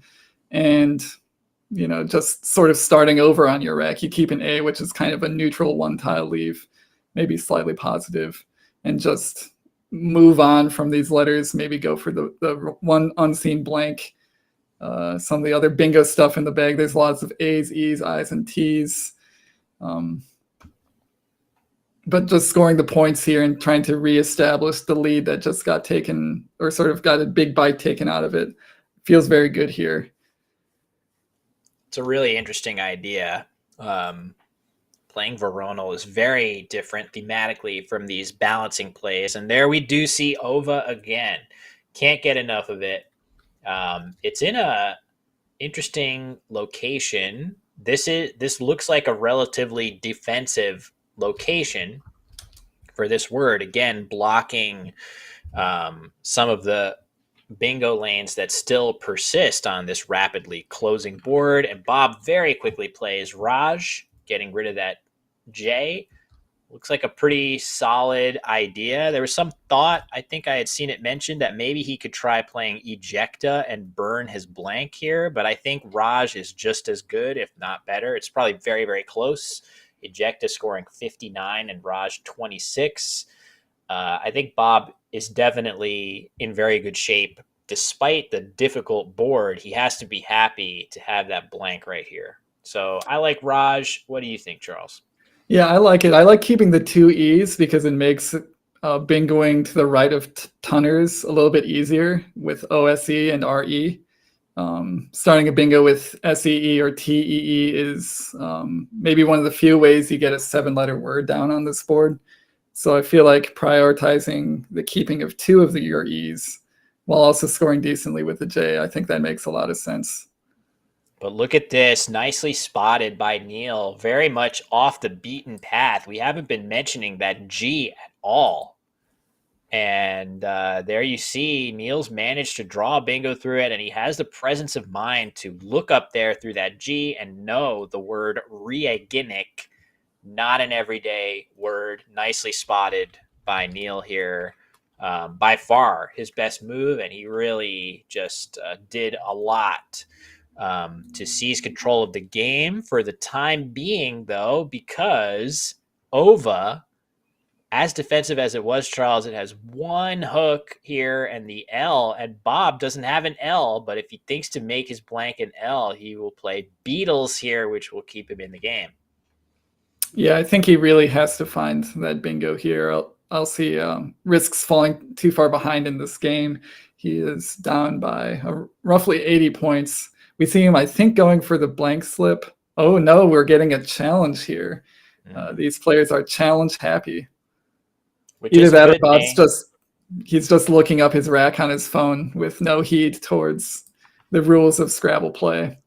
Well, if ever anyone could do it, it would be Bob, who has sponsored this event to the tune in nearly, or actually more than $5,000 in contributions, subsidizing entry fees, free hotel nights, and clocks for 19 different players in the event, newcomers to the Collins division. Incredibly generous contribution by Bob, in addition to the support aforementioned for the stream.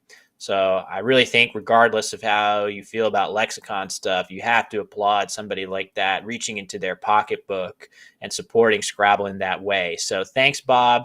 But unfortunately, that does not entitle Bob to look on his phone for bingos during the game. They were just adjudicating that challenge, and extra 5 points for Neil. So as you say, Charles, Beatles feels like a big swing if Bob does not think of it here. But maybe something like beret is okay here if you're not going to bingo, because you put a B up in this triple lane, which could wind up allowing him to hit an even higher scoring bingo if Neil doesn't play into the C of Reaginik. So maybe it's not the end of the world, but I would certainly love to see him play Beatles. Yeah, he hasn't played it yet, which is, as we said before, a little bit concerning. The more time he spends not playing it, the less likely it is that he actually does get it down on the board. It is kind of an obscure spot, though. He might be viewing that Ova spot as fully dead, not holding an L. He has to make the blank an L. It just doesn't feel like a bingo would ever go there. And he might have immediately jumped to looking for board opening plays that don't involve bingoing.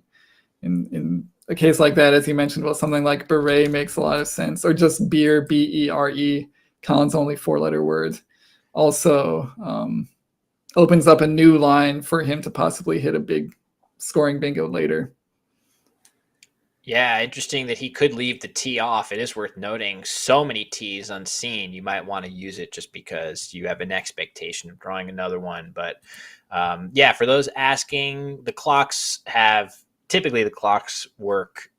I'm going to resist what I want to say. They work reliably on stream. So I'm sure those are going to be fixed after the lunch break. A few turns ago, our producer Josh told us they had about 20 minutes per player. So I don't think time is a factor for either player here, but we'll continue to get updates on those clocks. And I'm sure they will be fixed quickly after the lunch break. So yeah, Bob, I wonder, let's also note that we're sort of glossing over the fact that this A looks extremely hittable. Bob's probably looking at this A very carefully to see if he can figure out, some 8-letter word through that letter. There isn't any, but he's doesn't have the luxury like we have sitting here and just being able to see that. So he has to at least honor that possibility as well. So tricky turn for Bob. If he thinks, okay, down is going to come BERE. This looks like it's going to work out very well a lot of the time. Beatles, of course, 74-point bingo. But depending on what Bob draws, he could be hitting a bingo much higher than that on his subsequent turn. So let's see. We'll try to get Neil's rack cam fixed as well. Oh, there's that other T, Charles, like we were saying. Yeah, just as we expected. So many T's in the bag here, sort of karmically required to draw another one. It wouldn't be Scrabble if you didn't. But he does have playable bingos from the B, so not too much of a hindrance. Meanwhile, we don't know what Neil has on his rack. He has bumped his camera and is pointing at the table rather than his letters. So we can only talk thematically about what he should be trying to do, not exactly what he should be playing.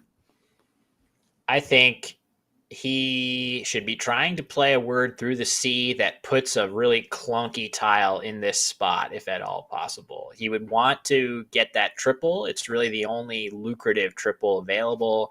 But you got to be careful about putting an easy letter in that spot that will allow Bob to play bingos here. The B is not a great letter. I feel like if you just don't touch this spot at all, this isn't the best letter for Bob to use. Of course, with his tiles, he's going to bingo with pretty much anywhere, I should say. But yeah, I'd be looking at that C, and failing that, I would be trying to make somewhat of Charles, not very good letters. And now that we see them, Neil immediately is making his play. So a little time for analysis, but safe to say he did not really have a play through that C of Reinke. So this looks like a great play, actually. This looks fantastic, given the letters he had, to undouble his I's and T's and block the open B in the top of the board, which Bob definitely wanted to stay open. So it looks like a good play to me, Charles. Yeah, I think that this is basically perfect from Neil's perspective. It doesn't open up anything new. It scores a decent amount of points and blocks the most dangerous spot. Bob's still going to bingo, but it's not going to be as damaging unless he finds the crazy overlap he has next to his previous bingo of Tunners.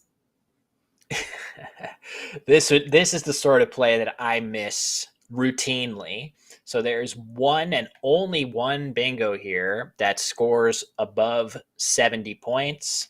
All the rest of the bingos that are available are a lot of bingos starting right here. You could play estated, stuff like that. Those all score 69. Very nice. Wink, wink. 68 points available through this L of Sulfo.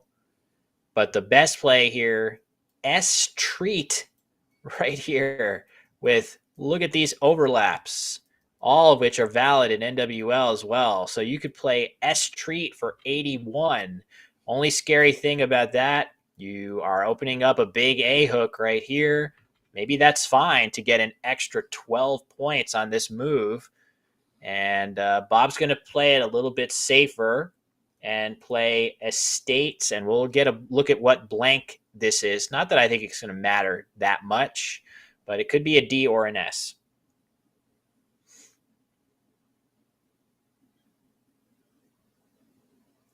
Here we go.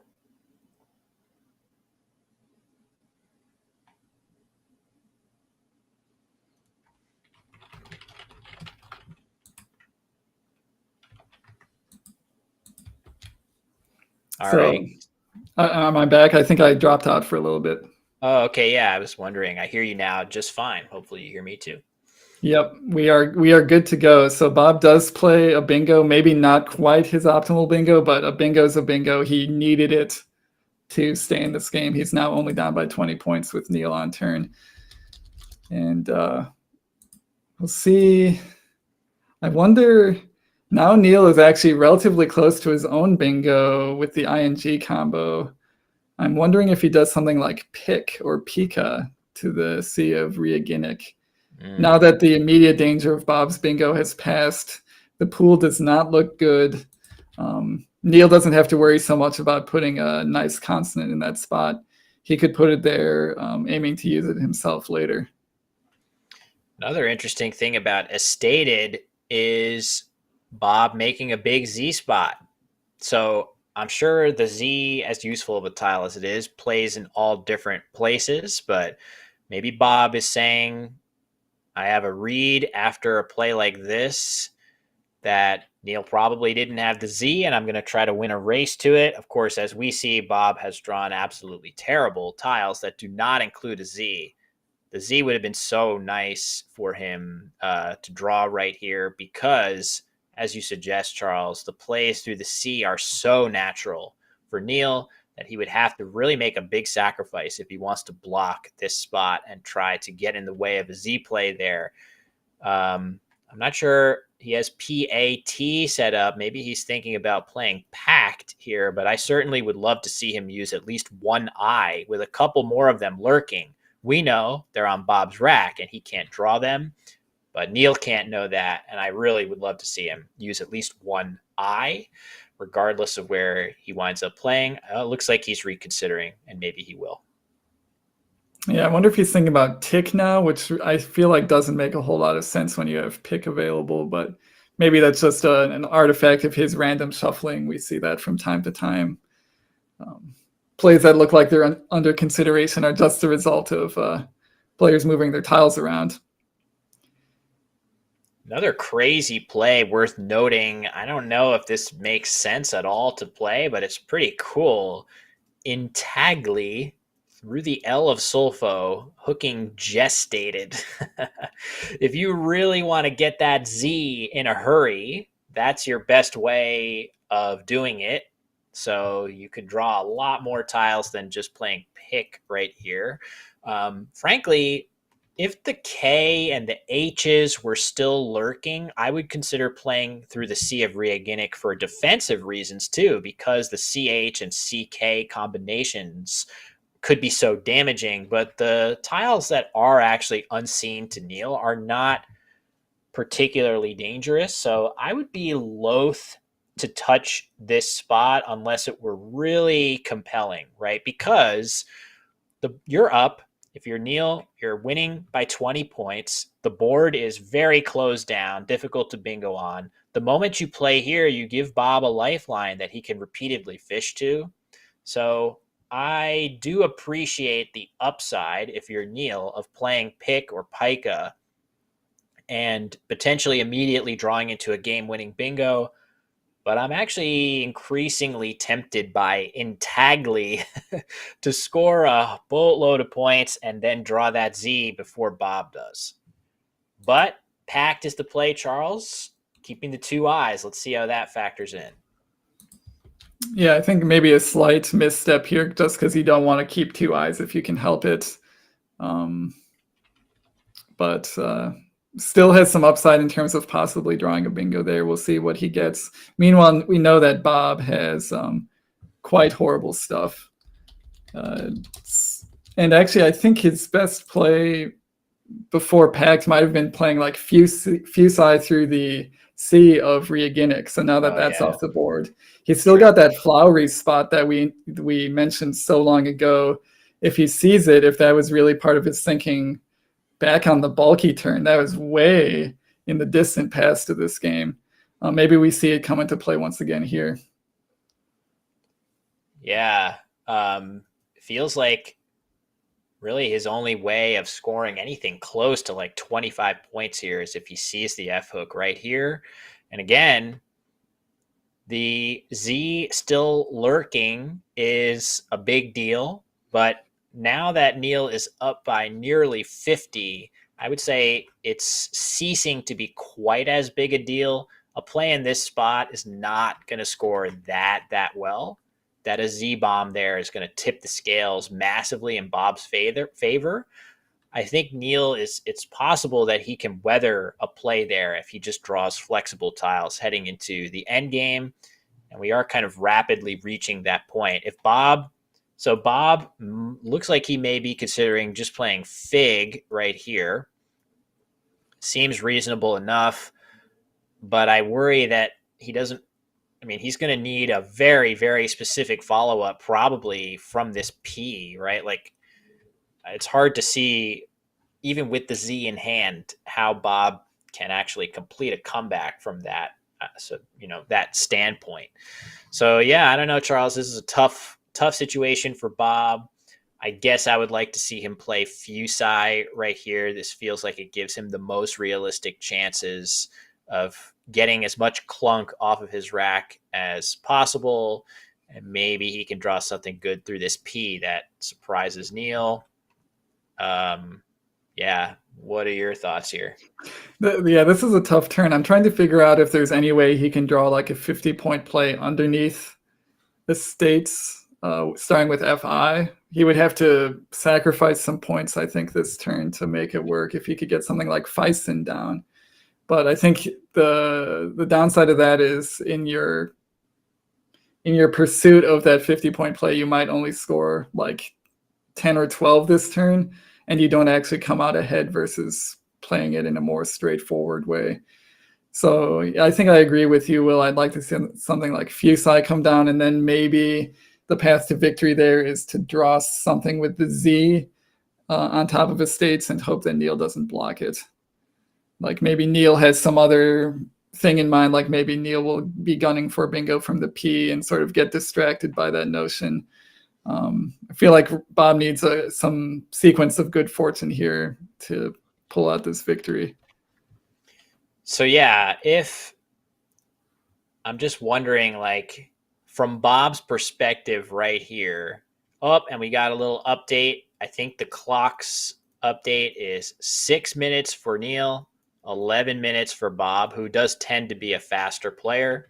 So if Bob plays Fusai, I'm just wondering, like, what he would leave LIG, and he would be hoping to play something from this P. I'm just looking like plating or something, plating, all the letters that he would want. Certainly the N is the key one, right? So if Bob plays Fusai leaving IG, he would desperately want to draw this N, and that would open up a world of possibilities for ING bingos from the P. Unfortunately, Neil has that, which really hurts his chances. So tough. And I wonder if there's a high-scoring bingo using PF or PC that he could be trying to hit. I'm actually not seeing anything, but like I see it suggested in chat that possibly Igloo making just states, which is a spot we pointed out earlier. Would that ever result in a bingo from the P that like totally takes Neil off guard by scoring 95 points? You can draw Pacified. You could draw Pacified after Igloo, right? IG. Yeah. Oh no, an L. Sorry, there's an L. The L of Sulfo. I was thinking you would be using your L, but you actually still have an L. Never mind. So you couldn't do that, but maybe there is something else. Yeah, kind of close to prolific or something, but no R for that. So that right. I think it's a decent idea, but maybe in reality does not actually ever work. So Fig is the play. Bob still probably alive to some miraculous draws from this P. Not that immediately come to mind, but yeah, Neil is in good position here. He does now have to worry a little bit. Again, the Z still lurking from his perspective. He has to worry about spending too few points to block something that he sees as a threat and getting hit with a big Z play. You can see the score is pretty close. So if Neil takes too small of a score, he could start to get into trouble, but looks like he has giant set up on his rack, which would, I guess, go down under Fig for 28 points. That looks like it will not suffer that fate of scoring too little. But he's going to draw the Z if he does that. And I just wonder, he might not actually. No, he's going to have ads if he does that. So that'll be easily enough for him. So things looking pretty good for Neil. But does he have any threats from Bob's perspective? Like, he should be looking at this P, right, Charles, to see what Bob might have. Yeah, and he should also be thinking, if you play something like Giant, does that give out back anything that's still in the pool? And we did get an update recently that Neil was down to 6 minutes on his clock. That might be closer to 4 at this point. So he doesn't have infinite time to think about these things. I think maybe the safest thing for him would be to not open up anything new while scoring enough to outrun a Z play that might happen on top of S states. So from Neil's standpoint, the P is actually kind of scary. If the Z is still in the bag, let's say it is, right? Now you're looking at this, and you've got, if the I is in the bag with the Z, you have Cupalud. And if the A is in the bag with the Z, you've got Upcoiled or Clupioid. So if we can assume that Bob didn't have the Z after this, and it's likelier to be in the bag than usual, there are actually a couple threats that are semi-likely through that P. And maybe you just have to live with it. Oh yeah, Opalized is also a possibility as well if the last tiles in the bag are UC. So there are a bunch of bingos that, if I'm Neil, you just have to accept you're going to lose to, unfortunately. So this feels, and that's, I mean, this game is close enough that I do think it would be kind of crazy if there was an 100% winning play here. So it's not surprising that whatever Neil does, he's going to have to live with. Sometimes he's going to lose this game. But yeah, it's actually not that crazy to imagine Bob having a bingo here. Yeah, there's definitely ways for Bob to still win the game from Neil's perspective. It just becomes a matter of, weighing how the likelihood of that versus the likelihood of him just coming back with the Z play, the big Z play, and just winning that way. So I think my intuition is makes the right call here, just conceding the P bingos and hoping that the Z play from Bob doesn't hurt him too bad. And in fact, Neil draws the Z, so that was all moot. Yeah. He's going to win this game. Yep. As we could see, all those possibilities, and getting word now that Neil's clock is 2:27 as Bob is going down from about 9 minutes to less. So I'm helping out here with the impromptu clocks. I guess I could leave this up for the time being. And Bob, I think it's a little bit too much for me to actually count down the clock by drawing the numbers going down. But yeah, if you're Bob, you're definitely thinking, how can I weaponize the fact that Neil has the Z? Is there a way that I can block ads and prevent him from using it? But of course, there is another easy spot here. Maybe you can try to block it. It still plays here for 20. So the Z, there's nothing doing with the Z. So tough one for Bob. Nice game again. I feel like we've mostly had very interesting games here to start the morning, Charles, with no outright blowouts from start to finish. Yeah, that's what we like to see here. Obviously, we're going to have a winner and a loser, and we feel bad for the loser. But at least these games have been well fought, some good strategic positions, nice word finding all around from all players. Really couldn't ask for more than this to start off the tournament. Yeah, Neil proving that he's definitely on his way up in the leaderboards. Literally, I think we want to emphasize Neil's first tournament was barely a year ago, September 2023, and he is already one of the top seeds in a very difficult field. So again, 13th seed, but remember, there's an entire other division that has 20 players in it. So he's definitely fast rising. And I can tell you that the way he thinks about Scrabble, analyzing his games, thinking analytically, he's destined for a very bright future in this game. So we saw a lot of that here. Yeah, we love to see the up and comers doing well on stream. They get a chance to show the world that they mean business, and they're just going to be causing problems for the rest of us, for as long as they continue playing Scrabble. And for Neil, we hope it's as long as Bob's been playing Scrabble. Which is quite a while. Bob's been a fixture in the scene, and I've been called a stinker and a turkey in a loving way by Bob. That's his sort of over the board vocabulary. When he's unhappy with you making a really good play, he will call you a turkey, a stinker. He'll say, "Why'd you go and do that?" in a very friendly, folksy way. He's a very friendly guy and a great guy, and in fact is responsible for a huge contribution and sponsorship of this event. So thank you so much to Bob Lynn.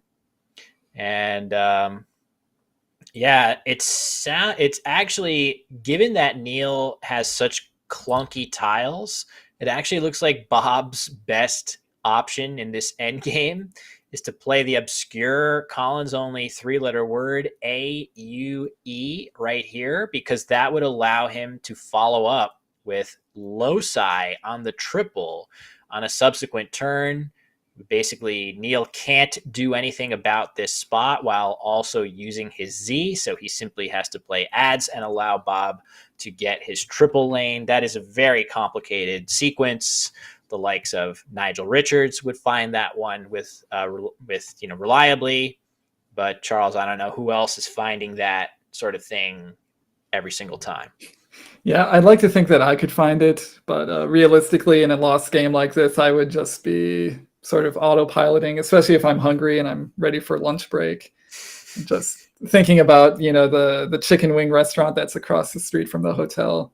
Very good chicken wings. I'd be hankering for some of those. I would have played quicker than Bob's playing here.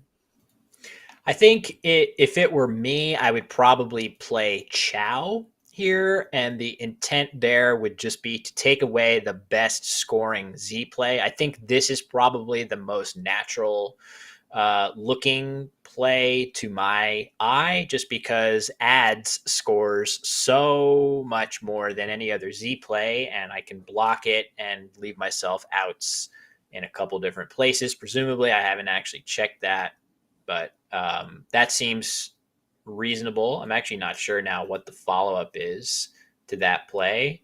I guess you have Clue. Once you play Chow, you can play Clue here, and you can play Yule. Yule, I guess, next to Tunners. Right here, which is kind of a tricky combo. So that might be what I play, but I would not have aced this end game, which is it's just so difficult because end game thinking in Scrabble feels so different than your typical turn by turn thinking before the bag is empty and you know exactly what your opponent has. I think it's almost like a whole different way of course, you're doing the same, like finding words on your rack and unscrambling and all of that stuff, but actually coming up with the move sequences is so different, Charles. Yeah, and definitely that's one area where I wish I was better at, is just playing precise end games. It's more comfortable to me to just sort of get intuition from the middle game and the pre-end game as to what I'm supposed to do, how I shape the board. But when it comes down to doing all that math and all that play finding, it's like, this doesn't feel as fun to me as just, flowing through a game of Scrabble. So I totally sympathize with anybody who feels like end game is a weak point for their game. Yeah, I think it's much more common for it to be end game is perceived as a weak point than a strong point. But there are players who are fantastic at end game and maybe just haven't put in the time with the dictionary to have super strong word knowledge and stuff like that. I'm very impressed by people like that. Sometimes players that come in from other games of skill like chess or poker and things like that end up being quite good at the end game for those reasons. So yeah, very shout out to anyone that identifies that way. I'm with you, Charles. Endgame is something I have to practice actively often if I want to feel like I'm sharp. So anyway, Bob is dropping into low levels on his clock. He's probably just trying to come up with any way to steal this game away. He plays police. I think, again, the thinking here is blocking ads, but Neil has enough other options for his Z that it's going to be fine for him heading into the end of the game. He's just up by too much. Yeah, this is going to be Neil's win unless he somehow goes over or fails to play the Z. We jokingly mentioned those scenarios. In practice, that kind of stuff never happens. Basically never happens. It would, be an unintentional phony 2-letter word or something that derails Neil here. But otherwise, he's going to take this game and actually be 3-1 in the tournament. Right up there with the rest of the contenders as we got through the first 4 games. Very impressive opening morning, and that is the optimal play for Neil in this end game. Zinn for 24. That's his highest scoring play. Also gets 2 tiles off of his rack. Nicely spotted.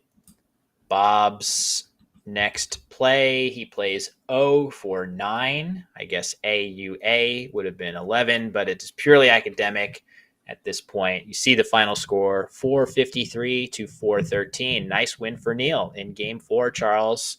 Like you said, he's right at the top of the standings, continuing his ascent. Yeah, I think Bob played this one pretty well, all things considered. Just Neil had some really good timing with Ria Ginnick and then Item to block Bob's big bingo spots, and played solidly through the end game to make sure that Bob's chances to steal it away were minimal. There were still chances for Bob right at the end. He just didn't quite have the right letters to make it happen. Yeah, so in any case, we should have standings updating if we want to cut to those and see if some of our surprising early risers. Oh, okay. So Kaya losing her first game. She was in second, which is fantastic. It looks like some of the other results lagging behind in a couple previous rounds have updated, but Dan Blake still right up there as one of the lower seeds. Look at that rating gain. You see it on the right side. Up 56 rating points is Dan Blake. No surprise to see Matthew O'Connor and Ben Schoenbrunn, both of whom won live streamed games earlier this morning. And it's still early, but Austin at 1-3 there, Charles. Not a lot of sleep, but I definitely give him good chances to fight his way back on subsequent days. Yeah, there's still, after today, hopefully his sleep schedule gets back on track, and there's still 2.5 days full of Scrabble. We'll be streaming it all right here on Let's Play Scrabble YouTube. He's got a lot of time to make up ground. These players at the top, they've got a lot of time to lose ground. This is only the beginning. What you're looking at here is just the start of the fight that's going to be going on in the standings for the next 3 days.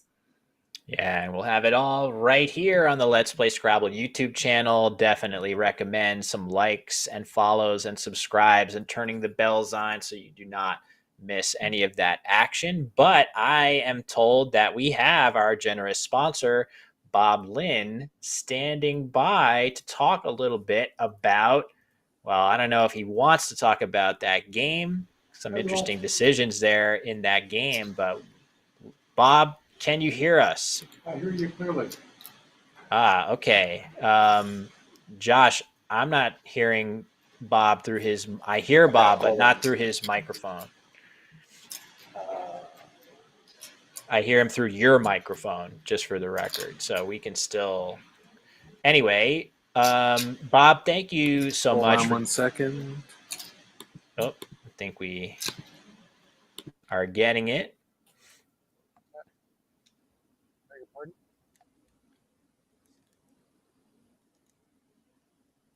We'll let you all know when we've got this audio. Hey, Josh, I thought my lunch supposed to be ready. Can we do this? Can I get my lunch? Because if I don't get my lunch, I won't continue. we do this? Can we do this in like 20, 30 minutes from now, or during the lunch break? Or no, actually, we don't have much time, really. Bob's suggesting he would like to get lunch, which maybe we could do. All right. So, Well, all right. I've ordered it, and I need to go get it. Yeah. We got his audio, but okay, we can do this interview another time. Tough loss for Bob. We definitely want to talk to Bob about his very generous contributions to the Collins division and to the Let's Play Scrabble stream here. But Bob's got to get his lunch. We got to get our lunch too, Charles, in the next hour-ish. But really nice morning of games, and we're going to be back this afternoon for 4 more. I'm pretty excited. Yeah, definitely some very, very interesting games, especially that Ben Austin game was just totally brutal from start to finish. But we had a selection of 4 great games. We're going to have 4 more games after the lunch break, which I believe is an hour and a half, something like that. But basically, don't leave the stream. Just leave it up. Go do your thing, but don't close it. And then you can come back and we'll still be here with 4 more games of Scrabble in the afternoon. Might be seeing some Division 2 action at some point. So if you're interested in seeing somebody other than ultra elite top experts, somebody a little bit more believable, a little bit more relatable, we'll have some of that later on today, tomorrow, the next couple days. But basically, don't leave. Plan to keep watching this because we've got a lot more Scrabble to come. Absolutely. Echoing all of what Charles just said. To be specific, we have a little bit less than an hour until we're back. We're going to actually take this stream offline and go live under the afternoon stream, which you can see under the live tab on the Let's Play Scrabble YouTube. But either way, quick plugs again. Thank you so much to NASPA Games and Bob Lynn, our dual sponsors of our event here today. And of course, the whole team at Let's Play Scrabble behind the scenes for getting this stream up and running, I should say. So again, a little bit less than an hour. Charles and I will be back for 4 more games from Albany, New York, kicking off the first tournament in 2025 at Albany. See you in a bit.